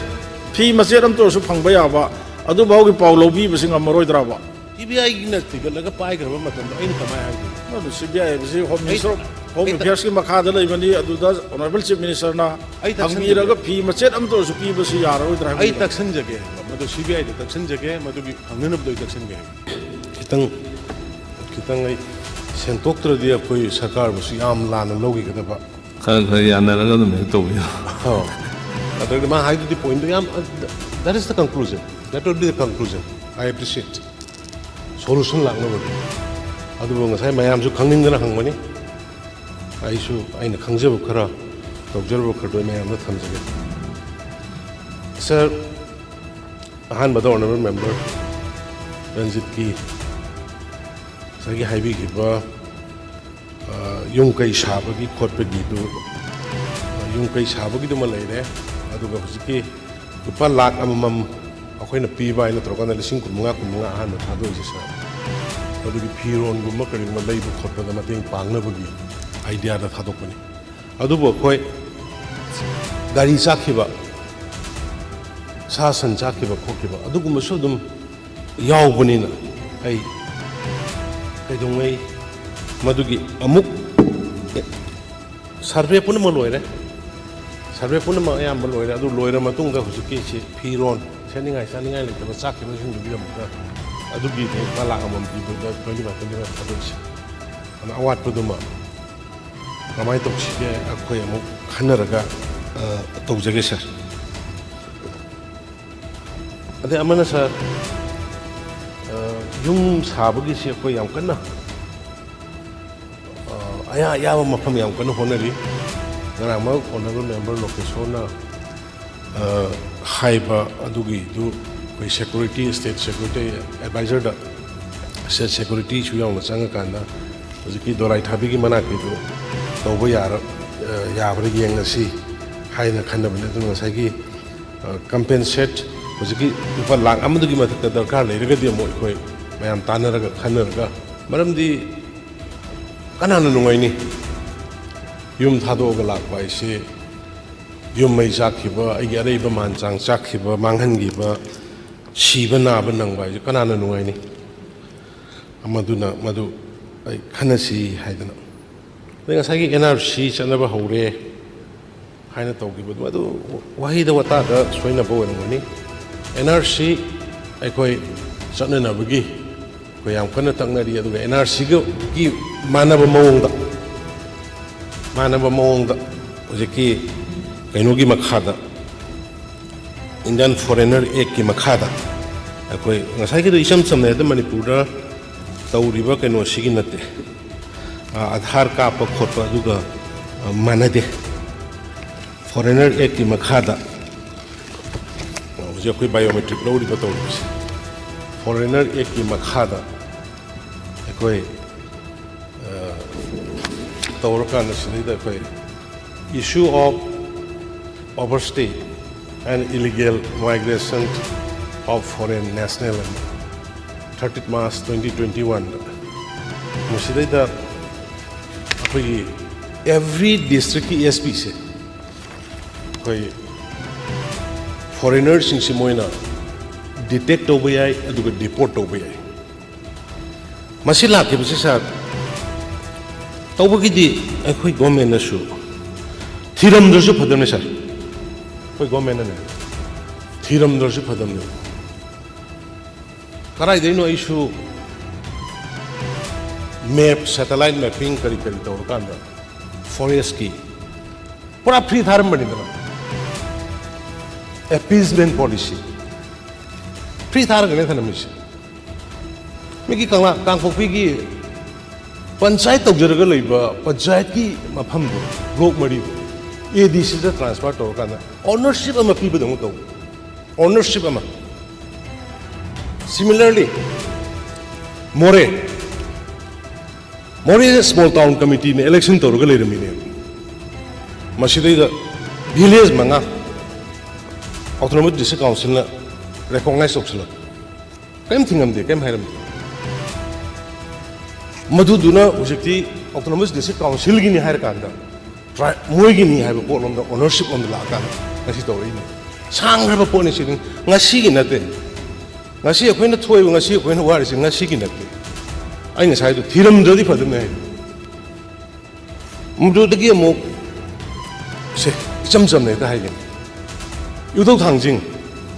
어차피서는 historically 레벨 유독 당징 당팅 블록 하이나 당팅 블록이나 원능데 매am 모이랑데 이랑 동너를 간다 당바에는 원 수금바 오너십 비브 동거 또와 아이 거기 야다부도 우제 미조람다 그도게 미조람다 1951dagi 51기 맞은 라판다 람 레이베 야로 톡타이 비사 뭐기 액 레이브드나 로 레이브드나 어떤 아이 거기시나 아두금버도 레이람드미나 뭐이나 항아 say suppose 2005다 아삼 라이플게 suspension of operation 동해다 2005다 suspension of operation 동해다 이 까나가는 국기 밀리텐스 어이 가만히 들으자 국기 밀리텐스 갑네 이거 그이다 나가기 이랑다 나가기 이랑다 92dagina 98 톡토키ꯕꯅꯤ ꯑꯩꯉꯣꯟꯗ ꯔꯦꯀꯣꯔꯗ ꯂꯩ ꯃꯤ 1,100,000 ꯁꯤꯕ 6 years ꯃꯗꯨꯒꯤ ꯊꯣꯛꯂꯛꯑꯒ ꯑꯩꯈꯣꯏꯒꯤ ꯀꯨꯀꯤ ꯏꯆꯤꯟ ꯏꯅꯥꯎꯁꯤꯡꯗꯤ ꯃꯣꯏꯒꯤ ꯚꯤꯂꯦꯖ ꯚꯣꯂꯨꯟꯇꯤꯌꯔ ꯐꯣꯔꯁ ꯑꯣꯏꯅ ꯂꯩꯕꯅꯤ ꯃꯗꯨꯒꯤ ꯄꯣꯠꯇꯨ ꯇꯧꯕꯒꯤ ꯃꯍꯨꯠ ꯂꯩꯔꯀꯥꯟꯗ 2005ꯗ ceasefire ꯇꯧꯅꯔꯁꯤ ꯑꯩꯁꯦ ꯉꯛꯑꯦꯕ ꯑꯗꯩ somehow ꯇꯧꯅꯔꯒ 2008ꯗ ꯔꯤꯒꯨꯂꯦꯠ ꯇꯧꯔꯦ ꯁꯣꯏꯒꯤꯔꯤꯗ ꯑꯩꯈꯣꯏ 2008ꯗꯨꯗ ꯑꯩꯈꯣꯏꯅ ꯀꯩꯅꯣ ꯁꯣꯏ ꯇꯧꯅꯕ ꯃꯇꯝꯗ ꯊꯥꯡꯂꯦꯟ ꯄꯥꯎ ꯍꯥꯏꯗꯅ ꯖꯦꯔꯥꯔꯦꯒꯤ ꯃ꯭ꯌꯥꯟꯃꯥꯔ ꯃꯆꯥ ꯑꯃ ꯑꯗꯨꯝ ꯌꯥꯎꯔꯦ ꯑꯗꯨꯅ ꯑꯩꯅ ꯃꯁꯤ ꯃꯌꯥꯝꯁꯤ ꯆꯦꯛ ꯇꯧꯔ ꯊꯤꯔꯀꯥꯟꯗ 2005ꯗ ꯍꯦꯛ ꯁꯁꯄꯦꯟꯁꯟ ꯑꯣꯐ ꯑꯣꯄꯔꯦꯁꯟ ꯇꯧꯅꯕꯗꯨꯗꯒꯤ ꯃꯇꯨꯡ 2006ꯗꯒꯤ ꯍꯦꯛꯇ ꯈꯨꯟ ꯍꯦꯟꯒꯠꯄꯁꯦ ꯑꯗꯨꯅ ꯑꯩꯅ ꯍꯥꯏꯗꯣ ꯁꯝ ꯃꯅꯤꯄꯨꯔꯒꯤ ꯄ꯭ꯔꯖꯥ ꯑꯃꯗꯤ ꯁꯝ ꯃꯦꯝꯕꯔꯁ ꯁꯤꯒꯤ ꯔꯤꯌꯦꯂꯤꯇꯤꯁꯦ ꯚꯥꯞ ꯇꯥꯅꯗ꯭ꯔꯤ ꯀꯣꯔ ꯏꯁꯨꯗꯤ ꯁꯤꯅꯦ ꯀꯣꯔ ꯏꯁꯨ ꯑꯇꯩ ꯅꯠꯇꯦ ꯀꯣꯔ ꯏꯁꯨꯗꯤ ꯁꯤꯗꯒꯤꯅꯦꯕ ꯂꯥꯛꯏꯁꯦ ꯃꯗꯨꯒꯤ 2005ꯗꯒꯤꯅ ꯆꯪꯉꯛꯈꯤꯕ ꯇꯥꯈꯤꯕ ꯃꯌꯥꯝꯁꯤꯅ ꯚꯤꯂꯦꯖꯁꯤ ꯍꯦꯛꯇ ꯃꯁꯔꯨꯝꯗꯧꯅ ꯁꯧꯒꯠꯂꯛꯄ ꯃꯗꯨ ꯌꯦꯡꯉꯦ ꯑꯩꯅ ꯆꯨꯝꯕ꯭ꯔꯥ ꯂꯥꯟꯕ꯭ꯔꯥ ꯍꯥꯏꯅ ꯁꯦꯇꯦꯂꯥꯏꯠ ꯃꯦꯞꯄꯤꯡꯅꯤ ꯁꯥꯔ ꯁꯦꯇꯦꯂꯥꯏꯠ ꯃꯦꯞꯄꯤꯡꯗꯤ ꯆꯤꯟꯗꯤ ꯊꯤꯔꯣꯏ ꯍꯥꯟꯅ ꯈꯨꯟ 10 ꯂꯩꯔꯝꯕꯁꯦ ꯀꯨꯟ ꯍꯦꯟꯒꯠꯂꯛꯄꯅꯦꯕ ꯍꯥꯟꯅ ꯌꯨꯝ 10 ꯂꯩꯔꯝꯕꯁꯦ ꯌꯨꯝ 900 ꯁꯥꯔꯛꯄꯅꯦꯕ ꯁꯨꯃꯥꯏ ꯇꯧꯕꯅ 900 ꯚꯤꯂꯦꯖꯀꯤ ꯃꯌꯥꯗ ꯒ꯭ꯔꯣꯠ ꯇꯧꯔꯛꯄ ꯎꯕ ꯑꯟꯅꯦꯆꯔꯦꯜ ꯒ꯭ꯔꯣꯠ ꯑꯗꯒꯤ ꯏꯂꯦꯛꯁꯟꯒꯤ ꯑꯩꯈꯣꯏꯒꯤ ꯀꯩꯅꯣꯁꯤꯗꯩꯗ electoral roll da somewhere jaga khar 75 50% 60% hankalakpa kari no samai tawrai se koi sibo akoi maidei masing yam nate lak tara mani manga dani naga sing su masing yam nate la manga truk dani adagi kuki chinnaw sing leiriba ari ba sing su moi su yam nate moi di lak nyum dani adagi maidei pangal hairo ai masidi akoi si sumaina sum tawraga di akoi indigenous people since akhoi chahi tara kungi matungda de akhoi minority tarak patare akhoi soiba tare na khalga sum haibe khallu budagi check tawjiru bune adugi check tawba kanda sar hujiki satellite mapping ki torkanda hai kun mayam de ora ta param sambal ma kharam de dra 2000 kaino da 10 dagi kilometer tara gi hawbudu adum kana go ma khare en moi kharana torgo yet na NGO sing torgo yet to go lochande hantak 2013 nu loi पूरा हांगा थम्मनी sir हांगा हुजिकी honourable prime minister Modi बुदी मणिपुर नुसीदब्रा north east नुसीदब्रा है वांगांगदे ऑनरेबल प्राइम मिनिस्टर दी वाबु ngangi ahumlak am serious concern होइना इवन लाल किला दा 15 अगस्त की निमित्त मणिपुर की सांगना पल्लग ngang पार्लियामेंट की अनीदुदा मणिपुर की एकदम सांगना ngang होय honourable union home minister Amit Shah ngang अदु फजना सु ngang रे हार मासु एकदम फजना ngang अनु मणिपुर की माय बंग शांति हंजल लखो तौसी अदु तौसी एकदम ngang राहुल गांधी लामबदो कोई सरकार के केंबो हमंदे उनरमदे अदु मतमदुगी नागागा कुकी की मतंगदा अदुगी मतमदि प्राइम मिनिस्टर लाखिब्रो ngangiब्रो कइनोगा पाइटेगा कुकी सिंग नाउ सिंग पाइटे सिंग नाउ सिंग हाना गिबो चाहुमेन सिंगगी हाना गिब्रो कौना गिब्रो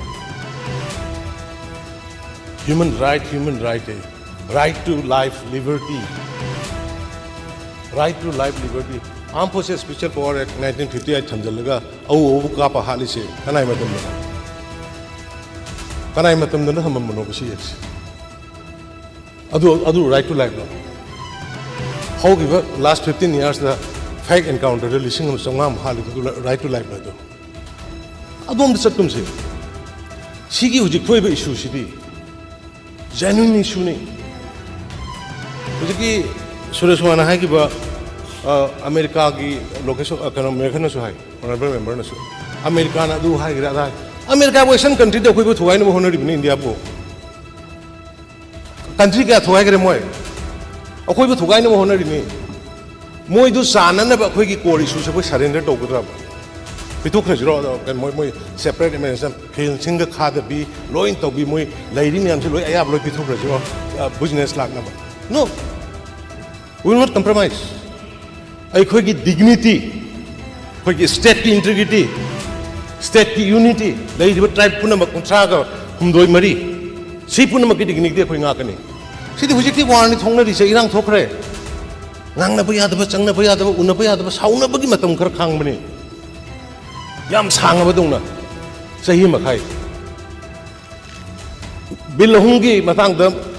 Choshanpur da sahi ani ni sangba yadri to 630 days bill awam pass orba Manipur people's bill do adu gi da Choshanpur da mi mapan halaga to gi bodo madudai da sangba yadri 630 days ni ram changi ni moi gi mel bok sangan gi de aina adom da emotional oina praja singbu khoi punana ba humna ba taunana ba langna gumsi this is reality da yes I just so belen bi ai aran belen bi mi obini ai madu aina to buduna chumme na sap minute just I calling me yes and every time honorable speaker sir aina masi mayam se maps identify to roka henkalai ba hun masing tawai ba forest loi ta le remene reserve forest ki meaning le ramde protected forest ki meaning le ramde aduna hantak akhoi honorable kuku sinau singi MLA sin ha do biren gi sarkar la ta XM ba yabra hai kari dum ma ki implementation ma le ramde ba reserve forest maning ne tam ga taram se yum sagera u kakera lambi semga reserve forest ka manung a loi ya lambi semba reserve forest ki meaning leba aduna sir mawong amani ko le ram se aduna ina hujik one by one ai question lak sake NRC sanaba hore haibudo ai nga sai gi dumai chum thok sakre honorable member ran jikida NRC satwa hore even madu aina khai gi bale mangu su madu aranbo ini NRC ga manaba ai di mito khondok pani na NRC ga manaba mawong da sumaina biometric home ministry gi aya ba yawro ga khoi thabak tawba hore khandok pa hore ahan ba khandok pa da koi cabinet phami atam da honorable member honorable minister keno lady letpau lady nemsa ki gwen lady loina khoi cabinet pham kanda smai na akhoi mapan da gi lak pase khoi gi lady ba hana lady ba khoi gi all shelter cookie worsu paiti worsu maitai worsu naga worsu khoi mayam da hem effect lak pe akhoi gi share da effect lak pe aduna masi khandok na ba toksina biometric kumba kari mo home minister so hare adigi keno so hare adi di aina moina adudi mayam sina tro kan yare koi cabinet decision lor kan adudi kamai to sigi har kan letpau housekeeper honorable member bu maram di Myanmar rom dagi sang isa ya mana cookies ni sinau cookie oi gadam dina adudi cookie sinau mana chairman ohenji haina haira kanda lepau hockey pu chairman ohelaga akhoi ai nan haje ki awang bu ni mai ne aduga khoi basanta ne honorable minister basanta ne moi member tor kanda cabinet ki sub committee ma seme aduga sa government gi oina saurasi commissioner saurasi na chairman or mai makhada convener or ga mai makhada dc sp mayam ma yor kanda inspection hobu satpani sa irang ji thok ting mangi ni maram di akhoi na tawjaruri do akhoi gi ngasi gi mehoron di le ra akhoi gi sinno tribe kun sa mari manga se kanna ba tawjaru bune kanam ta gi against na se de maram di madusu lepau hokim ne lit tor ga sasari ne hariba adu satpa kanda sa ahan bagi satpa 2480 phang bane numit humni da kun changa ga check to kun nifu mari gumba subject to correction is the record loi madu gi changa ga hauba sida 2480 phang basi da se honorable member awang bok so lei basanta so lei moina makhata na mu sange to ba matam da honorable speaker sir kun tar ga lei ma ni tumnagi adagi lakpadu hujik nan honorable senate member no sabi ba refugees is na hujik lai se hujik changai ba khara kamjong da kari da kuna kem sar ga thammi ba kang bu se sinate ani suri sina hujik immediate adagi bomb num thadra kan lakpa refugees is go adu ko hujik hana lai changnaga madugi mamang da changa ga moje kun macha tar ga lai gre adugi khunji moina thener ko video ka ba ko makhata ba kun changi haiba kan honorable speaker sa pdf ko nongai kapnari makha sa ba chang bu ngai roi hairak tan moi ji chang na halak ko ne masid da khoina phagri ba kaino mayam se rohingya yauna khoina phagri ba kaino mayam se illegal immigrants mayam se hujo ji 100 kaino gi 90 mu ki chochan pore por ko do kharama deport of me kharama lai ji ni ko gi shelter home kaino gi manak sa sajwa jel gi manak sa aduna yang wana ko ko na bane ko khanan da bataw bunate khanan da bataw ro ga di ko lepau lit to hol moi sa ichin nang mayam ya hol moi adu kum gi intention da taw gi bunate adu suddenly karmaina thor krino de adu root cause na haibadi aina ngasai gi haibadi nahan aina haijabadi ngasai honorable member rajina poklaki ba court ki dudi aina immediate cause of the crisis haibani haidi hanagi mayam ama du tawlai re aduga immediate cause of the crisis di adugi court ki judgment du pirak padagi tawbani haidana aina haijabani aduna suki sagi nrc gi du soibelai masu very sorry NRC chanaba haure haibandi NRC chanaba haugodra aduga hujikti khoi masiga manaba deport tawba yaba detect tawba yaba foreigner act ki makha dai khoi tawrabani na akhoi masida su yam kana sasali aduga NRC su tokon kani haibani adi ngasai honorable member ranjina NRC ki matang hani sidai dai confusion ko sab NRCC honorable member singa di support tawe sida manipur gi assembly da lebiri ba kogi indi block ki Congress ki honorable member mangana ji support to ya fa na mu sulomin na ki amu sulomin na but whereas NRC di Delhi dei tor kadan ado Delhi ki India ki woriba or Congress ki woriba Madam Sonia na di NRC aroi hai Rahul Gandhi ne ji na su NRC aroi hai sondana yai hai sigi confusion jima ai khoi da leibu ni ko adum sidagi budi manipur gi interest hai bi re yare but tawdoi di adani akhoi BJP gi di akhoi NDA gi leiba kangu di akhoi NRC sida tawse ha ba ada tawsi dum hai ba khoi tawbini hai ba oi thuna tawba tawdabuna amani ana sisim tang sum mayam na honorable speaker sir mayam na confusion leitana budi ko ai gi side gi sum thamjabase adagi amana sir kaino gi displaced person ringi Hill Valley security force na hondorak pa khaidok pa dong tawre se mase ai yaninge hogdok thokpa mafam duda adu gi ahing sing do khoi tumde तारीख अहम की whole अहिंग तुम्दे मरी तुम्दे मंगा तुम्दे अदुम office गाउनर कोक्से गाउनर मधुद Moin होंदोरके मीसी कहोगी मोरे की कहोद थमे Assam rifle की चुरचानपुर की कहोद थमे secretariat की थमे अतई खर सेलपने सेलखरे नापीगनी सर खनाव खितंग खंगनी अखोइना मसी यारगदि अदुम थमनब तौसना तौकान आदगी फोन पाइनरगा मिकअप मिराव खोर इवन कनोगी हॉस्पिटल कनोगी अखोइगी चुरचानपुर की मेडिकल कॉलेज की मनुंग लैब इचनसिंग इचासिंग मयामदुना अखोई लोंथोकबिरो होंदोकबिरो अखोई तौबिरो अदुगुंबगी पोट मयाम ममदि सेफ्टी इज अ फर्स्ट हाइदि लाइफ टू ngसागी हाइबिगिबा दवाइना मियोगी पुंसीदु कनबदुना मरु ओइबनिना मतमदुदा इखोइसु अहिंग दुंदिनदु मफम मरांग खांगखरना आदगी मिकअप मिराव को मयामदुना अखोइ लोंथोकबियो सिदा सेक्योर ओइदे तबु सक खालगा खांगमदुना सेक्युरिटी सिंगसिना पुथोरखिबनि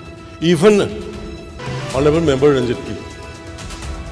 सेरोगी आ मनुंगसिदैदा लैख्रब चंगब याद्रब सोमदगी चंगे कापए हाई तौहे तौर पूरा तौर मद उपाय लेतना कोंदंग असम राइफल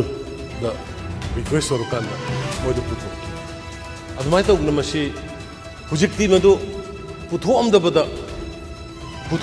फबरा हाइबगी पोट लाई अदो पुथोमदबना फबदा कइगुम हुजिक्ता लाखपनि अदो कइगुम पुथोमददना कमु लाइफ असी अना यावरमगदि अमुक ngasi अमु निंगम होंगर अदुना मदुगिदो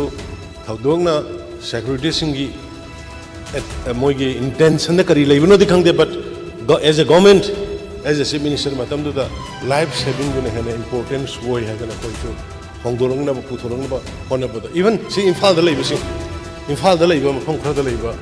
सिंगसी मोइ अखोइ सेपर एरिया दा पुथोंगना सेपर एरिया दा मरमदि मोब थाउजेंड्स लाखरब टेंस ऑफ थाउजेंड्स मयामदुदा नोमै कापबसु याबा नतबा खुद थारबसु याबा मतलब अदुगुंबगी सिन्नमा लैगिबनिना मदुदैदा sir Koyna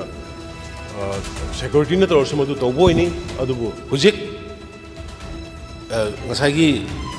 यामना तपना हाइबदो sai ngarang mak mayam tabirongani ngasai panbikiba jidi bamda bise lauko bo jidi de thoi to sume supporte saunaba mi ame irang sagana mi ame adum irang sida dum lehni mi ame aduna nahan he peace to we haibaga ai kanna bo lawo ya de na adu ngarang nahan tabiramani imung samaga control do होंदलगा हाने की मोय मफम चंगे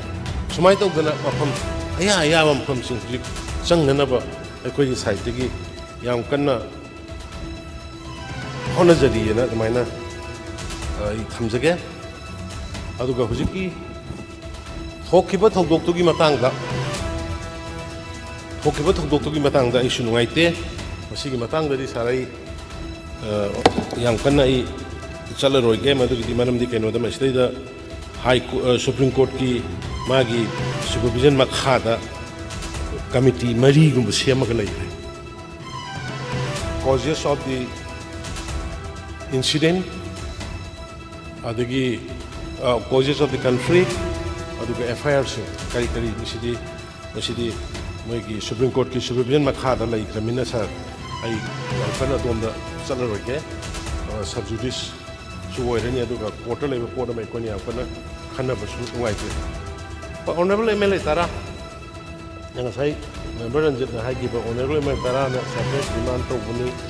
Bosu crisis थोबा मतुंगदा मोइगी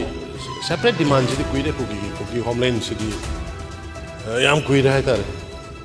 याम कुइरे Kuki homeland मोइना ताली सिदि even एखोइगी सीनियर मेंबर सु लेबिरी सीनियर मेंबर ने हेना खंगुनी 2008 की मोइगी सुगी तौरको प्रपोजल दबाउदा कुकी होमलैंड यावबन सीनियर मेंबर में मैम तौरकांदा ए कुकी होमलैंड तौबुदी यारो हेना हारकांदा अदु लोकथो हलकांदा ꯇꯧꯅꯈꯤꯕꯅꯤ ꯑꯗꯨꯅ ꯃꯣꯏꯒꯤ ꯍꯣꯝꯂꯦꯟꯁꯤꯗꯤ ꯑꯅꯧꯕ ꯅꯠꯇꯦ ꯑꯗꯨꯗꯅꯦ ꯑꯩꯅ ꯉꯁꯥꯏ ꯍꯥꯏꯖꯔꯤꯗꯣ ꯃꯣꯏꯒꯤ ꯍꯣꯝꯂꯦꯟ ꯑꯃ ꯇꯥꯜꯂꯦ ꯈꯪꯅ ꯈꯪꯅ ꯍꯥꯏꯔꯤꯕ ꯑꯦꯔꯤꯌꯥ ꯈꯔꯁꯤꯗ ꯐ꯭ꯔꯤ ꯍꯦꯟ ꯊꯥꯕꯗꯧꯅ ꯇꯧꯕꯁꯦ ꯃꯣꯏꯗꯤ ꯍꯦꯟꯅ ꯃꯠ ꯀꯥꯈ꯭ꯔꯦ ꯑꯗꯨꯅ ꯃꯄꯥꯟꯗꯒꯤ ꯂꯥꯛꯄ ꯃꯌꯥꯝꯁꯦ ꯇꯥꯁꯟ ꯊꯝꯍꯜꯂꯛꯑꯦ ꯍꯥꯏꯖꯕꯅꯦ ꯍꯥꯏꯗꯤ ꯔꯤꯖꯥꯔꯚ ꯐꯣꯔꯦꯁ ꯃꯅꯨꯡꯗ ꯂꯣꯏꯅ ꯀꯛꯊꯠꯂꯒ ꯇꯥ ꯂꯩꯔꯝꯃꯦ ꯄ꯭ꯔꯣꯇꯦꯛꯇꯦꯠ ꯐꯣꯔꯦꯁ ꯃꯅꯨꯡꯗ ꯂꯣꯏꯅ ꯀꯛꯊꯠꯂꯒ ꯇꯥ ꯂꯩꯔꯝꯃꯦ ꯈꯨꯟ ꯔꯦꯀꯣꯒꯅꯥꯏꯖ ꯇꯧꯔꯝꯃꯤ ꯀꯅꯥꯅ ꯃꯄꯨ ꯄꯥꯟꯗꯕꯅꯣ ꯇꯧꯔꯒ ꯂꯩꯔꯝꯃꯤꯕ ꯑꯗꯨꯒꯨꯝꯕꯒꯤ ꯇꯥꯏꯞ ꯑꯃꯗ ꯍꯥꯏꯕꯗ ꯑꯩ ꯍꯟꯕ ꯃꯊꯧ ꯅꯠꯇ꯭ꯔꯦ ꯑꯩꯁꯨ ꯃꯗꯨꯒꯤ ꯔꯦꯁꯄꯣꯟꯁꯤꯕꯤꯂꯤꯇꯤ ꯌꯥꯎꯏ because I was A member ꯑꯩ MLA ꯑꯣꯏꯅ ꯌꯥꯎꯔꯛꯏ ꯃꯟꯇ꯭ꯔꯤ ꯑꯣꯏꯅ ꯌꯥꯎꯔꯛꯏ ꯑꯩꯈꯣꯏ ꯈꯪꯈꯤꯗꯕ ꯈꯜꯂꯨꯗꯕ ꯃꯗꯨꯒꯤꯗꯃꯛꯇ ꯑꯩ ꯏꯁꯥꯃꯛꯁꯨ ꯑꯩ ꯀꯟꯗꯦꯝ ꯇꯧꯏ ꯁꯥꯔ ꯑꯗꯩ ꯑꯃꯅ PM ꯎꯅꯗꯕ ꯍꯥꯏꯕꯁꯤ ꯑꯗꯨꯝ ꯃꯌꯥꯝ ꯑꯗꯨꯝ ꯀꯩꯅꯣ ꯑꯦꯄꯣꯏꯟꯃꯦꯟ ꯀꯩꯅꯣꯒꯤ ꯑꯣꯄꯣꯖꯤꯁꯟ ꯃꯦꯝꯕꯔꯁꯤꯡ ꯑꯗꯨꯝ ꯂꯧꯕꯤꯕ ꯌꯥꯅꯤ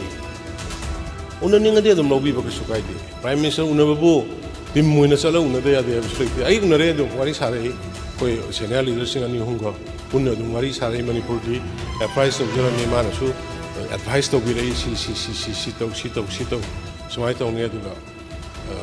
ꯁꯨꯃꯥꯏꯅ ꯇꯧꯔꯒ ꯐꯒꯗꯕ ꯃꯑꯣꯡꯗ ꯇꯧ ꯄꯤꯁ ꯂꯥꯛꯅꯕ ꯇꯧ ꯃꯤ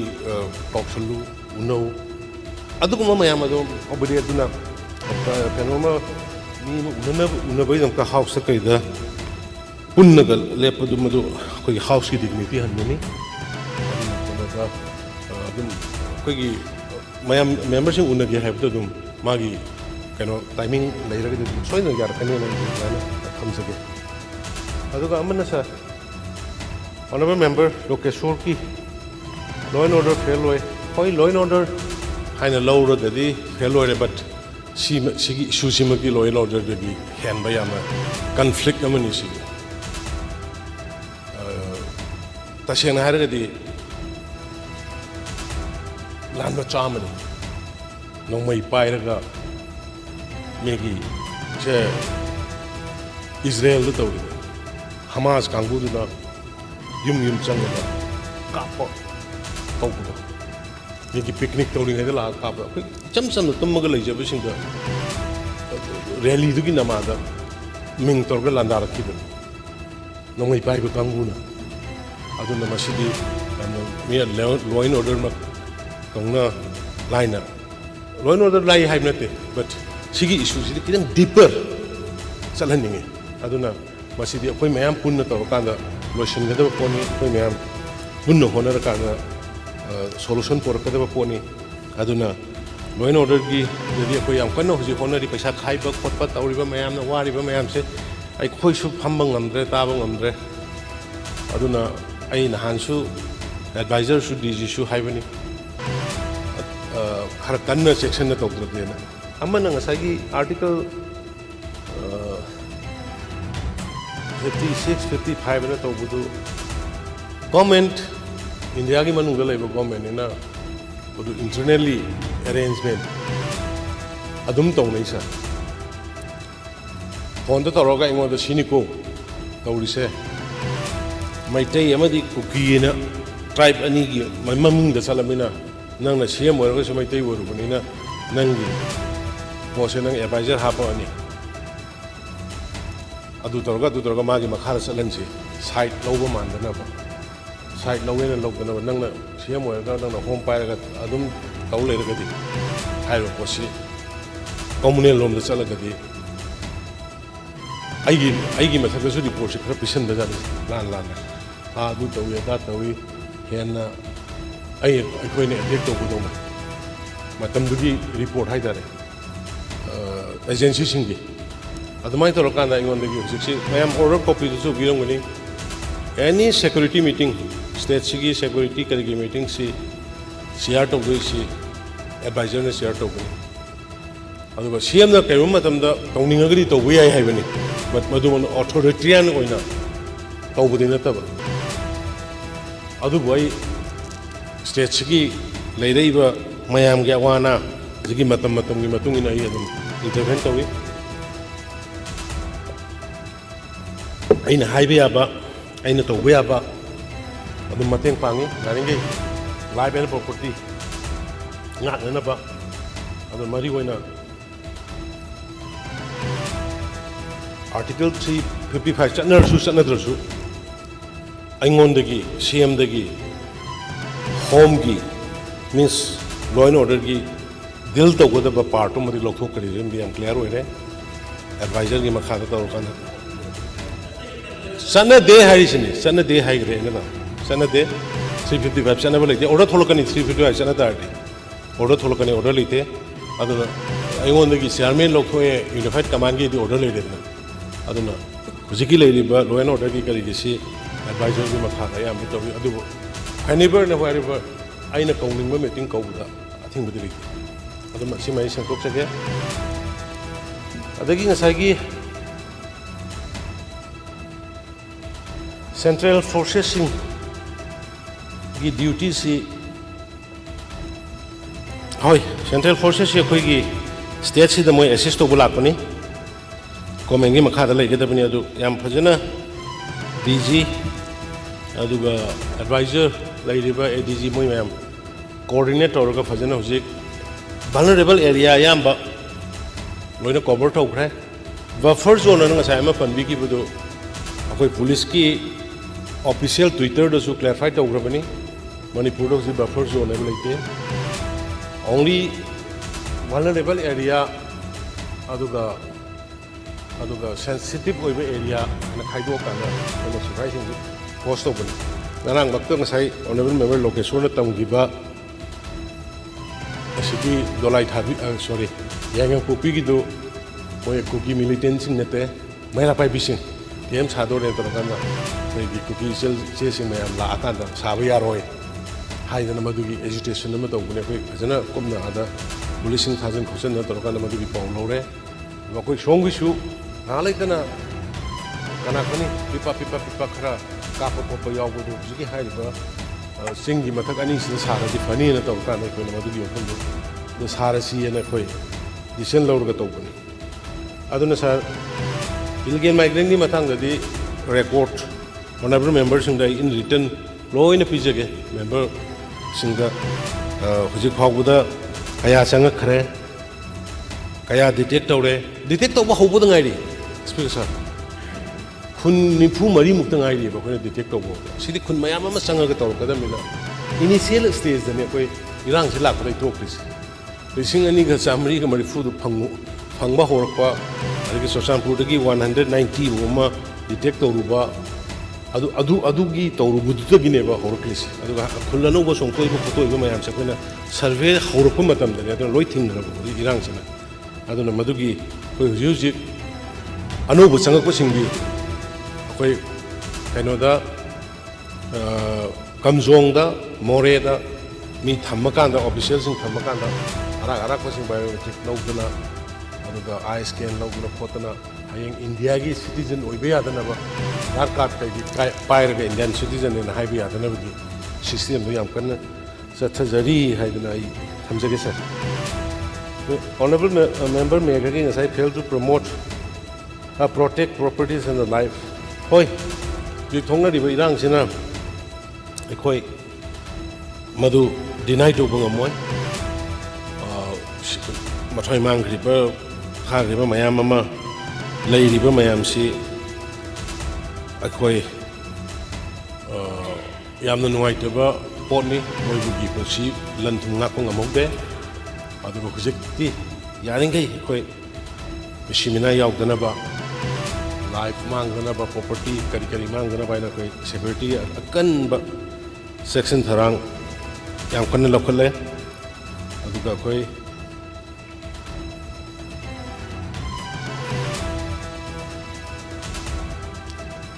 ꯔꯥꯏꯠ ꯇꯨ ꯂꯥꯏꯐꯀꯤ ꯃꯇꯥꯡꯗꯨꯗ ꯑꯩ ꯍꯥꯏꯈ꯭ꯔꯦ ꯑꯗꯨ ꯍꯟꯖꯜꯂꯨꯔꯒꯦ ꯑꯗꯣ ꯉꯁꯥꯏꯒꯤ 21st May the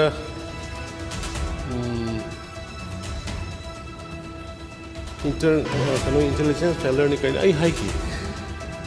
something thoiba thogok tu karino haiba kana timely information pi da badagi thokib na haiba ai admit tawki aduna madu ai adom da laksero roge sagi madu gi maram du di Supreme Court ki supervision makha da kogi retired chief justice amana thigalaga leiramina haidana ai honorable member da thamjabani aduga kainona zaranjan tamdugi ꯀꯩꯅꯣꯅ ꯍꯥꯏꯕꯗꯨ state union home minister external ꯑꯦꯐꯤꯌꯔꯅ ꯍꯥꯏꯕꯗꯨ ꯃꯥ ꯍꯣꯏ ꯃꯥꯁꯤ communication gap ꯑꯣꯏꯅꯤ ꯃꯔꯝꯗꯤ ꯃꯥ ꯍꯣꯝ ꯃꯤꯅꯤꯁꯇꯔꯁꯤꯗ ꯂꯥꯛꯄꯗꯨ ꯀꯥꯟꯗꯨꯗꯁꯨ ꯃꯥꯁꯤ ꯀꯥꯏ ꯂꯩꯅꯣ ꯈꯪꯗꯦ ꯍꯣꯝ ꯃꯤꯅꯤꯁꯇꯔꯁꯨ ꯁꯤꯗ ꯂꯥꯛꯑꯒ ꯑꯍꯨꯝꯗꯨ ꯇꯧꯔꯒ ꯆꯦ ꯆꯥꯡ ꯄꯨꯂꯞ ꯗꯤꯇꯦꯜꯁ ꯃꯦꯞ ꯑꯗꯒꯤ ꯃꯁꯤꯡ ꯚꯤꯂꯦꯖ ꯀꯔꯤ ꯀꯃꯥꯏꯅ ꯊꯣꯛꯄꯅꯣ ꯀꯔꯤꯅꯣ ꯀꯔꯤ ꯇꯧꯔꯨꯗꯣꯏꯅꯣ ꯍꯥꯏꯕꯅꯆꯤꯡꯕ ꯗꯤꯇꯦꯜꯁ ꯃꯌꯥꯝꯁꯤꯗ ꯑꯩ ꯃꯥꯒꯤ ꯊ꯭ꯔꯨꯗ ꯀꯩꯅꯣꯁꯨ ꯂꯥꯛꯏ ꯀꯩꯅꯣꯒꯤ IBꯒꯤ ꯗꯥꯏꯔꯦꯛꯇꯔꯁꯨ ꯂꯥꯛꯏ ꯍꯣꯝ ꯁꯦꯀ꯭ꯔꯦꯇꯔꯤꯁꯨ ꯂꯥꯛꯏ ꯃꯣꯏꯗ ꯂꯣꯏꯅ ꯆꯦ ꯆꯥꯡ ꯄꯨꯝꯅꯃꯛꯇꯤ ꯄꯤꯈ꯭ꯔꯕꯅꯤ ꯑꯗꯣ ꯑꯣꯖꯥ ꯔꯟꯖꯟꯅ ꯃꯥ ꯃꯄꯥꯟꯗ ꯂꯩꯕ ꯇꯥꯏꯃꯤꯡꯒꯨꯝꯕ ꯑꯗꯨꯝꯕ ꯊꯣꯛꯄꯗꯒꯤ ꯑꯣꯏꯅꯤꯅ ꯑꯗꯨꯃꯥꯏꯅ ꯑꯩ ꯍꯥꯏꯖꯒꯦ ꯑꯗꯨꯒ ꯀꯣꯔ ꯏꯁꯨꯁꯇꯣ ꯑꯩ ꯉꯁꯥꯏ ꯍꯥꯏꯖꯕꯗꯣ ꯀꯣꯔ ꯏꯁꯨꯁꯤ ꯍꯧꯖꯤꯛ ꯑꯣꯅꯔꯦꯕꯜ ꯃꯦꯝꯕꯔ ꯃꯦꯒꯥ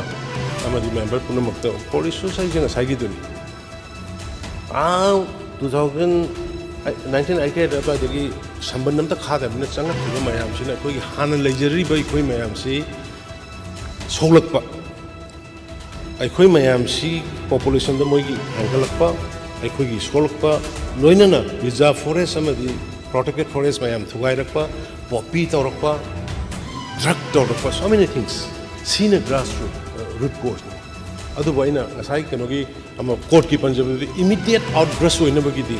ꯀꯣꯔꯠꯇꯨꯒꯤ ꯇꯥꯔꯛꯏꯕ ꯑꯗꯨꯒꯤ ꯔꯥꯏꯗꯨꯒꯤ ꯑꯦꯒꯦꯟꯁꯇ ꯔꯦꯂꯤ ꯑꯃ ꯁꯤꯜꯂꯒ ꯇꯧꯔꯛꯈꯤꯕꯅꯤꯅ ꯑꯗꯨꯅ ꯑꯣꯏꯈꯤ ꯍꯥꯏꯖꯕꯅꯤ ꯑꯗꯨꯒ ꯇꯁꯦꯡꯕꯗꯤ ꯃꯁꯤꯗꯤ ꯃꯃꯥꯡꯗꯒꯤ ꯁꯤ ꯃꯤꯟꯁ 2002-3ꯒꯤ ꯋꯥ ꯅꯠꯇꯦ ꯃꯃꯥꯡ 2ꯒꯤ ꯑꯩꯈꯣꯏꯒꯤ ꯁꯦꯅꯤꯌꯔ ꯃꯦꯝꯕꯔꯒꯤ ꯁꯔꯀꯥꯔ ꯂꯥꯛꯇ꯭ꯔꯤꯉꯩꯒꯤ ꯃꯃꯥꯡꯗꯒꯤ ꯁꯤꯒꯤ ꯄꯣꯠꯁꯤꯗꯤ ꯑꯗꯨꯝ ꯐ꯭ꯔꯤꯗ ꯂꯩꯔꯝꯃꯦ ꯍꯥꯏꯇꯥꯔꯦ ꯐ꯭ꯔꯤ ꯃꯨꯚꯃꯦꯟ ꯔꯤꯖꯤꯝꯅ ꯑꯃ 40 ꯀꯤꯂꯣꯃꯤꯇꯔꯁ ꯍꯥꯟꯅ ꯂꯩꯔꯝꯃꯤꯁꯤ 40 ꯀꯤꯂꯣꯃꯤꯇꯔ ꯑꯩꯈꯣꯏꯒꯤ ꯃꯣꯔꯦꯗꯒꯤ ꯆꯪꯉꯛꯈ꯭ꯔꯗꯤ ꯑꯩꯈꯣꯏꯒꯤ ꯁꯦꯅꯤꯌꯔ ꯃꯦꯝꯕꯔꯒꯤ ꯁꯔꯀꯥꯔ ꯂꯥꯛꯇ꯭ꯔꯤꯉꯩꯒꯤ ꯃꯃꯥꯡꯗꯒꯤ ꯁꯤꯒꯤ ꯄꯣꯠꯁꯤꯗꯤ ꯑꯗꯨꯝ ꯐ꯭ꯔꯤꯗ ꯂꯩꯔꯝꯃꯦ ꯍꯥꯏꯇꯥꯔꯦ फ्री मूवमेंट रिजिम में 40 किलोमीटर्स हाँ लेरमीसे 40 किलोमीटर अखोई मोरेदगी चंगखरदि कराई लेगे कना खंदु थोकी खंदे थोकी दे खंदे नो तंगनु सुलै पोंते इननब मा कंगु सुलै ति हजरबा ऑनरेबल स्पीकर अदुबु कोन अमु मदु 16 किलोमीटर ओंखलकान अदुसु समाने 16 किलोमीटर वर्सु कना संगी बनो कना कराई लेगे दु अदुगी मेकानिज्म दु तौरमदमनिना चंगा अदुम सक्सु मानबनिने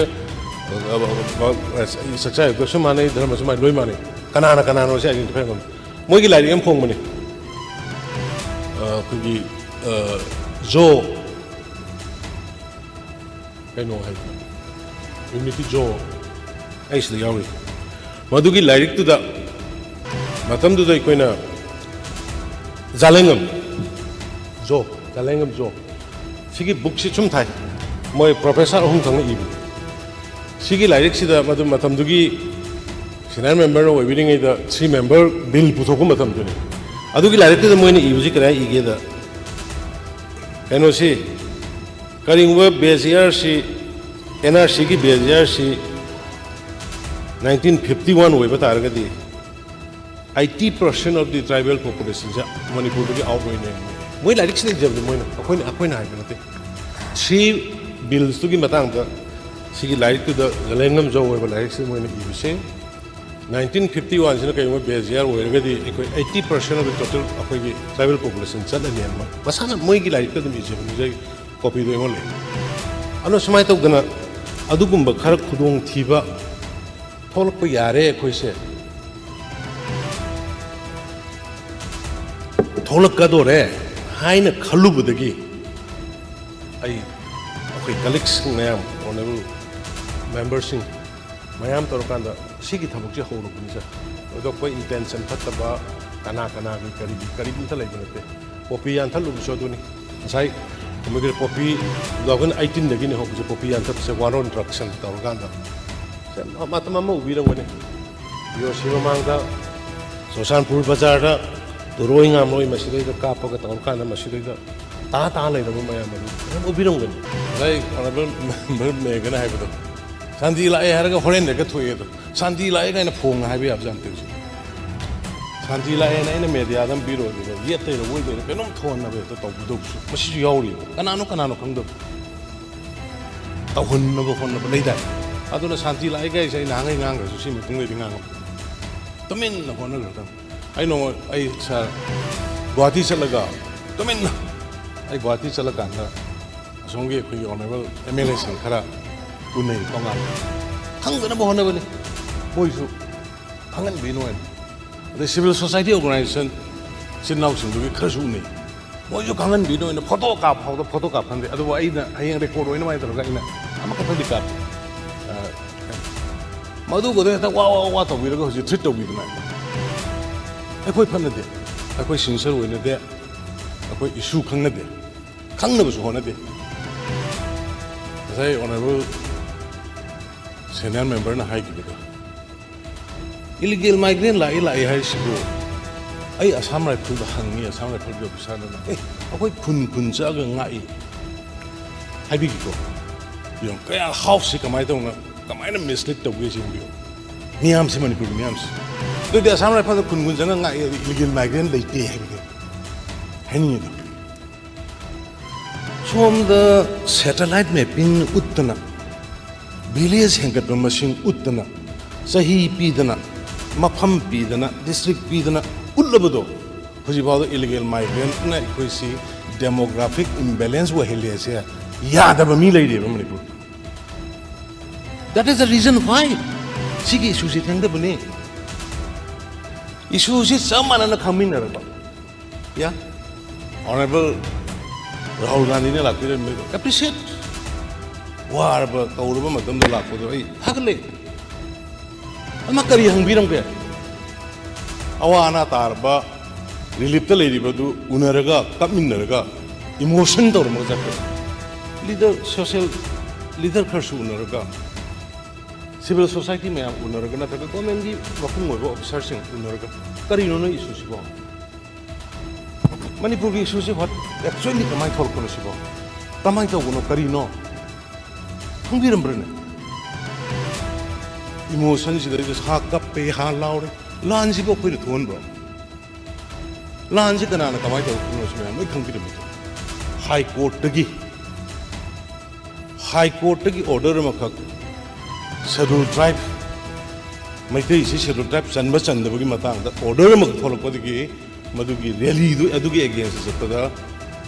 rally ni harga rally do gi khudong chabal orga micham praja khundra landara kibani abisi mayam kang gida bana landara iba kang du da hangado iba question du so iba victim da hangado pokum phangaro da se mang asi thokri be kano si hoji ki puthora iba mayam dudi ada hoji ono me gana hai ki ba diti kana to gi comment to go me mamang tawrum do so koina to bo hore foreigner act ki makhada district sing de lei ba SP sing se moi se FRO foreigner defending officer moina foreigner sing hi detect to buya amre report to buya moi ngam me sa madugi matung ina ne ba koina home ministry da gi nang sumai to gana noi gi Mizoram amadi Manipur mapan gi sangai ba mi sing do madugi biometric loba I scan to what the negative citizen people in India citizen will be at the Madu Horo, a tunnel shalo Haidana. Madam the Aina made Mayam Pura on Prime Minister. Among the Tangi, sir. Among the Tangi, a poina, a poi amber, Tamdu. Salaga Madu Mayam the Uru, some district constituency 57% voter Henkel. 50 henkel le sigi pom mayam je khoina sik ta hodana sum leira kanda khoi indigenous population ne leiriba masing su yam da ba khoi si sahi tara kun madung da kari oira kada gi haibu ne ngasi ai da sida phami je isa isu mayam la kada bu su phamu ne india me khoina ngasi ta bu si lana yina te biren paisa uran baina te la u baina te scandal gi ne te sidi leba ki be yam kori su no jabi gi aduna khoi core issue bhabta biru ji ai khoi leiminari ba member mayam opposition ruling praja mayam na Manipur hu face to riba issue ngasi dagi na sai tara ko madung da face to da issue adu ngasi sarkar na kari lokhodu budagi tawro inoi je khangmin narati sigi issue si am lai na lo ni madu khoi khangmin na da mina hu si emotion da kana relief ke andar ning da relief ke andar ning da si honorable speaker sarkar na yaw ko da थोखिबा थौदोक्तुना थोहनिंगदबा थौदोक्तु थोकपदगी relief कैम्पदा लेरिने अदुबु relief कैम्पदा लेरेना अखोय मैक्सिमम बेस्ट लेवलदा नसागी क्राइसिस कमिटी गाइन हाय यस आई ऑनरेबल एमएलए मदमदगी अखोय याम्बा केब होय टाइप्स होय दो मोय मरी मंगागी सेम कान होय चेंग चलहलिम मंगागी सेम कान होय चेंग चलहलिम इरांग थलकदबा मरी फात तागदबा मई थाबा संगे तो बियो मदु मयाम ngaiko thema ya mafam thema ya dam phunda ngamhogdaba police hajali adumai toroga lakhibin aduna aina yam samna ai yam sang roke yam samna aina mayam da hajani se issue jong dang akoi bha phajana tamina se drawing map khun masing hengalakpa mi masing hengalakpa kai de hengalakpa gadu loina uminar ma tungda o sidi mapandagi changpa mitom na ikoi si masing hegi dore na tawbo erbole heba adu bha tar kanda issue se solve to go yan ai sai jagi Rahul Gandhi ji लामे यम हराव रे लाम इदु अखोगी कनो की केम relief केम सिंग संगम मगा मयाम दु उनर मगा governor संगम मगा हनग्रे आई उननिंग दसु खै चीफ सेक्रेटरी रे गवर्नमेंट की लेरिबा डील तोरिबा कांगु जे उनबिरगा नत्रगा XYZ सिविल सोसाइटी ऑर्गेनाइजेशन उनरगा ए नोइ इशू से करिनो तमाय तरोगा फगनी करी दौनी हाइबा खितंग जुगा तौबिरमगदे अखोय नुंगाइगनी हाइजबनिता माला फिर तो अखोय एप्रिशिएट तौ अदो ngसागी याम तोइना प्राइम मिनिस्टर लाकपा याम तोइना अदगी प्राइम मिनिस्टर ngang de हेक द सोशल मीडिया से द प्राइम मिनिस्टर वा ngang de ने हेक द होम चाइयुनी ने हुजिगे सोशल मीडिया दे फमुंग फमगा पैसाना लेइबो मयाम से लेइ ओइदबो संतोकु मयाम अदुना honourable prime minister Modi ji ना अहुम लगनेब मणिपुर की इशू की मतंग ngangiस अहुम लग अगस्त की तारीख 10 दामा पार्लियामेंट फजन ngangrajane I got the recording अदगे मुक लाल किला दा 15 अगस्त की honourable speaker sir independence day की लाल किला के अकन्नब स्पीच द just 2-3 minutes 5 minutes में यार मणिपुर की अभी मतुंग दा मोहनदक जुलाई कुलुम दोइदा अहुम लंगने मा ngangiस अदुबु सिदैदा हेता अखोय गिदा ngangi de ने हेता संतोक किदना इलेक्शन ममांग द पूरा अखोय से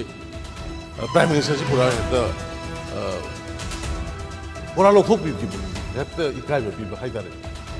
अदुना अखोय से संग जो अदुना अखोय से खरा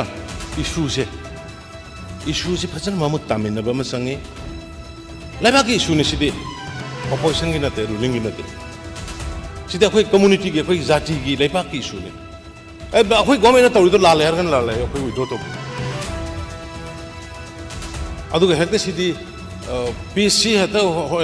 कनो रिलीफ केम सी होजे हेते थांगजल लुरज के ने यागदबो पोनते सा की माइन थांगकोक थांगिन सा कप की थांगकोक थांगिन याना मी सिनग्रबा मी चानी सिनरबा मयम मकै तुमनरबा पेंदबा मयाम मन फुमंग लेनरबा पोने सिदा नंग हुजि ख संगो गाइन थपुदे सिक्योरिटी पॉइंट ऑफ सिक्योरिटी ममांग द थोकबा थोगोक कोइना मियोय ममन याम मियोय बि पुंसी खर कनम ngमौदबा यस आई रिग्रेट इट आई सामक मदुगि दम तै रिग्रेट तबै सानि सबु एक्सक्यूज तोगबनि पामन अदुबो मखाताना दि मदुदि होल लगुनसे मयाम ना हाय चा opposition side India is a super power नि military power for the lady. Yes, Mizoram the Toki, but why not? Bomb Tadaraga, petrol and Deraga, how would you lie? But a question that the Dusuadi, Kariki. In such a Reba Kambuga Hani originally, it's in now in a mixed or later.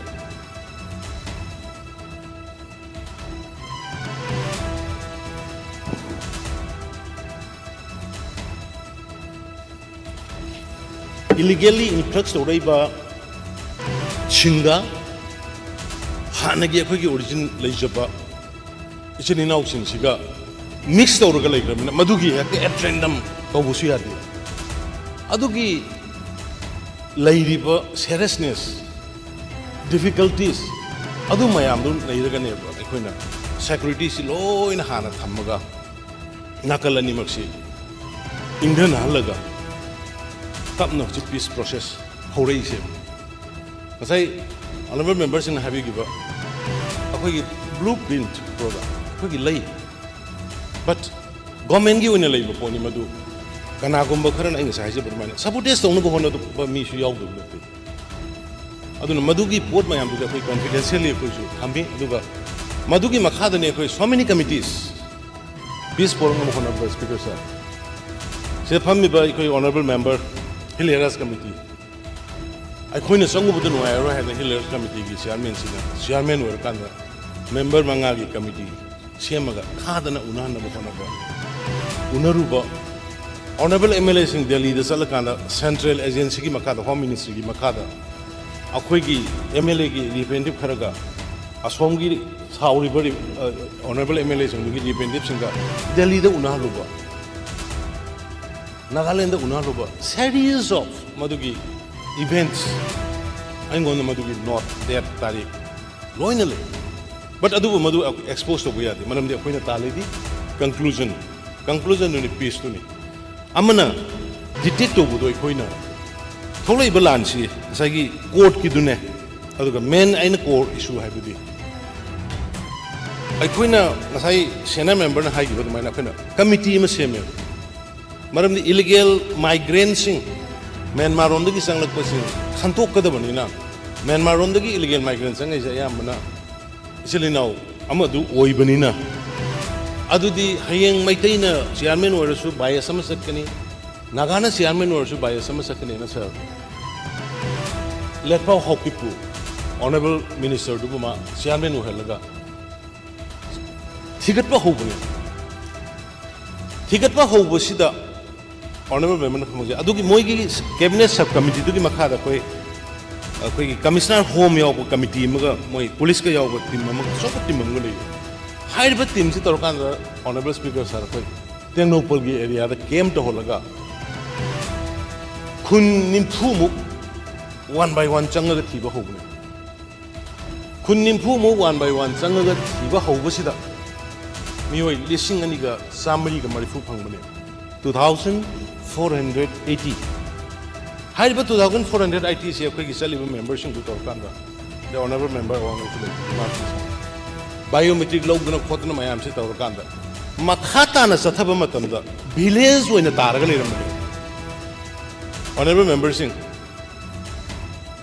opposition members in Masimuna Hangjan Bio. I couldn't Madugi movement Horukanda Hanbagi. Kun nimfu mukhena kamjong ne tenopal ne sandel ne chosan sigi district mari sida kun nimfu mari gum basi thiba horpo kanda lising ani ga samri marfu phungune lising ani ga samri marfu se phangaba matungda ai khoi si amuk ne mathang changjin ge mathang kun changge na tawba kanda kunja sing nu tholaga manung di nongoi kamnari changba nungai roi hana sajik tampa ke area dagi ai gi members sing halaki Madu halaga member mayam sa ingo pau kame sar khoi sumaina sigai di khoi identify tawre sigai sumai tawre aduga atai atopa khulloina targa le rame sir u sina sumai ka u sa ingo da I got the video ingo the video khulloina tara le rame sir aduga manung do su khun khar tai manung gi khunu yeng go changi haiba kan du gi nomoi kamari sangba nungai ro hene thing haida sir moi si halaga madu da pau kam o adudi Ramai Tony had a matang I quite Kanaraga, Lady Makhatana, Soshanpur, Karida, Kamaito Shigi and a Tonguing Marks, Sigitogoksi, Porti, Orders in La Haga, Sigitogoksi, Tolokimene. I don't know going aside, Kanana Nakadu, opening Akadu. A queen of Kandoka holding a queen of Tiva holding a drug soup, poppy soup, a queen of Yantapa Hobogini, Nasiba with more than 19,000 hectares of poppy plantation I could destroy it over there. Drug Habada honorable speakers are more than 60,000 crore. Record ni. Loigre, a quick left it. And the Sugumba Mayam, see Mayam Labaninda. Adukumbatu the Sokiva, Mapandaki Lakwasing, Yaurokanda, I report it. Insel Lakosoin Oigani. I don't know, Sagi, Masibu Kamaita with Hokibuno Habiti. I subdue this Oibanina hyper in the Yaroi, Maram Dimadu, Supreme Court instruction Makada. Retired citizens, some of the committee, Siamakanda, Kamai Siamanaka. ꯂꯩꯈ꯭ꯔꯦ ꯍꯥꯏꯅ ꯍꯥꯏꯖꯕꯅꯤ ꯑꯗꯨꯅ ꯑꯩꯅ ꯉꯁꯥꯏ NRC ꯁꯦ ꯑꯩꯈꯣꯏꯒꯤ ꯀꯃꯟ ꯗꯤꯃꯥꯟꯅꯤ ꯕꯦꯖ ꯏꯌꯔꯒꯤꯗ ꯃꯌꯥꯝꯅ 1951 ꯍꯥꯏꯁꯥ but ꯑꯗꯨꯕꯨ ꯑꯩꯈꯣꯏ ꯏꯅꯔ ꯂꯥꯏꯟ ꯄꯥꯔꯃꯤꯠꯇꯨꯒꯤ ꯃꯇꯥꯡꯗ ꯑꯩꯈꯣꯏ 1961ꯗ ꯕꯦꯖ ꯏꯌꯔ ꯑꯣꯏꯕꯅꯤꯅ 1961ꯗ ꯑꯗꯨꯝ ꯇꯧꯅꯕ ꯍꯥꯏꯗꯅ NRC ꯇꯧꯔꯒꯁꯨ ꯁꯦꯟꯇꯔꯗ ꯑꯩꯈꯣꯏ ꯇꯛꯅꯔꯤ ꯑꯗꯨꯕꯨ ꯑꯩꯅ ꯍꯥꯏꯕꯗꯤ NRCꯗꯨꯒꯤ ꯑꯣꯏꯕ ꯑꯦꯗꯚꯥꯟꯁ ꯑꯣꯏꯅ ꯑꯩꯈꯣꯏ ꯍꯧꯖꯤꯛ ꯀꯩꯅꯣꯒꯤ ꯃꯈꯥꯗ ꯕꯥꯏꯑꯣꯃꯦꯇ꯭ꯔꯤꯛ ꯂꯧꯕ ꯈꯣꯠꯄꯗꯤ ꯑꯩꯈꯣꯏ ꯍꯧꯗꯅ ꯃꯤ ꯈꯟꯗꯣꯛꯄ ꯐꯥꯎ ꯍꯧꯔꯦ ꯍꯥꯏꯕꯅꯤ NRC ꯍꯧꯖꯤꯛꯃꯛ ꯃꯅꯤꯄꯨꯔ ꯁ꯭ꯇꯦꯠꯇ ꯆꯠꯅꯕ ꯂꯩꯇ꯭ꯔꯤ ꯆꯠꯅꯅꯕ ꯃꯌꯥꯝꯅ ꯗꯤꯃꯥꯟ ꯇꯧꯔꯤ ꯑꯗꯨꯒ NRCꯁꯨ ꯍꯌꯦꯡ ꯃꯗꯨ ꯈꯟꯗꯣꯛꯑꯒ ꯊꯥꯗꯣꯔꯛꯀꯗꯣꯏꯅꯤ ꯁꯤꯃꯤꯂꯔꯂꯤ ꯑꯩꯈꯣꯏ ꯁꯨꯃꯥꯏꯅ ꯇꯧꯗꯅ ꯐꯣꯔꯦꯅꯔ ꯑꯦꯛꯀꯤ ꯃꯈꯥꯗ ꯕꯥꯏꯑꯣꯃꯦꯇ꯭ꯔꯤꯛ ꯂꯧꯗꯅ ꯊꯝ ꯏꯝꯄ꯭ꯔꯦꯁꯟ ꯂꯧꯗꯅ ꯐꯣꯔꯦꯅꯔꯁꯤꯡ ꯗꯤꯇꯦꯛ ꯇꯧꯕ ꯑꯃꯗꯤ ꯗꯤꯄꯣꯔꯠ ꯇꯧꯕ ꯍꯧꯔꯦ ꯍꯥꯏꯅ ꯍꯥꯏꯖꯕ ꯏꯅꯔ ꯂꯥꯏꯟ ꯄꯥꯔꯃꯤꯠꯇꯨ ꯂꯣꯏꯅ ꯄꯨꯝꯅꯃꯛꯀꯤ ꯇꯥꯃꯤꯟꯅꯕꯅꯤ ꯑꯩꯈꯣꯏ ꯀꯩꯅꯣ ꯈꯛꯇ ꯅꯠꯇꯦ ꯑꯩ ꯑꯣꯄꯣꯖꯤꯁꯟ ꯂꯤꯗꯔ ꯈꯛꯇ ꯅꯠꯇꯦ प्रजा मयाम इनर लाइन परमिट तानबदा कनो तौखिदुदि मी सिरिदुदि छात्र महिरोई सिगी मयाम सोइनाइब क्या याउखि इनर लाइन परमिट की वांटेड लाउथोकना रतन होइगे फाने तौखि मयाम याउ मयाम न ताली अखोइसु एमएलए मयाम से ताली अदुबो आइना हाइजेबदि पार्टी होइरबगिरा बीजेपी की सरकार मतमदा अखोइना पुरगा लाए हाइजेब तानबदि मयाम प्रजाना ताली आई तानदे हाइबे यारोय बट बीजेपी सरकार मतमदा पिरकपनिना अखोइसु बीजेपी म ओरमदि मदुगी खुदोंग चावे एडवांटेज लौनिंगबदुगी बीजेपी सरकार दा मतम कुइना 1990 दगी लागो फॉरेनर इशू की और मितो की अदुगुंबा कनो ILP दो अखोइ मतमदा पिरे पोरे हाइजेब यस फेंसिंग खाबा होबिर मयाम सुमी से हाइबि दो सेनान मेंबर हाइबदु यते बट मयाम अमा लुक मयाम अमा संगा थिंगबनि खंगले काइनि खंगले सुंगलोय लोइदना लापदो अखोइ मतम से लाकानो लोसिले है अनौब खाबा हौननबा सैंक्शन तौरे हाइबनि फारे हाइबन नते अनौब खाबा हौननबा सैंक्शन तौरे इवन अते अते कनो सिंगदगी हुजि लैंड कंपेंसेशन लैंड एक्विजिशन की याम कन तौनदना किलोमीटर अमा कुनमुकी याम थुना तौरी अदो अनदर 60 अमने मदुदि इन प्रोग्रेस लेरे हाइना आई अदमाइना हमजबनी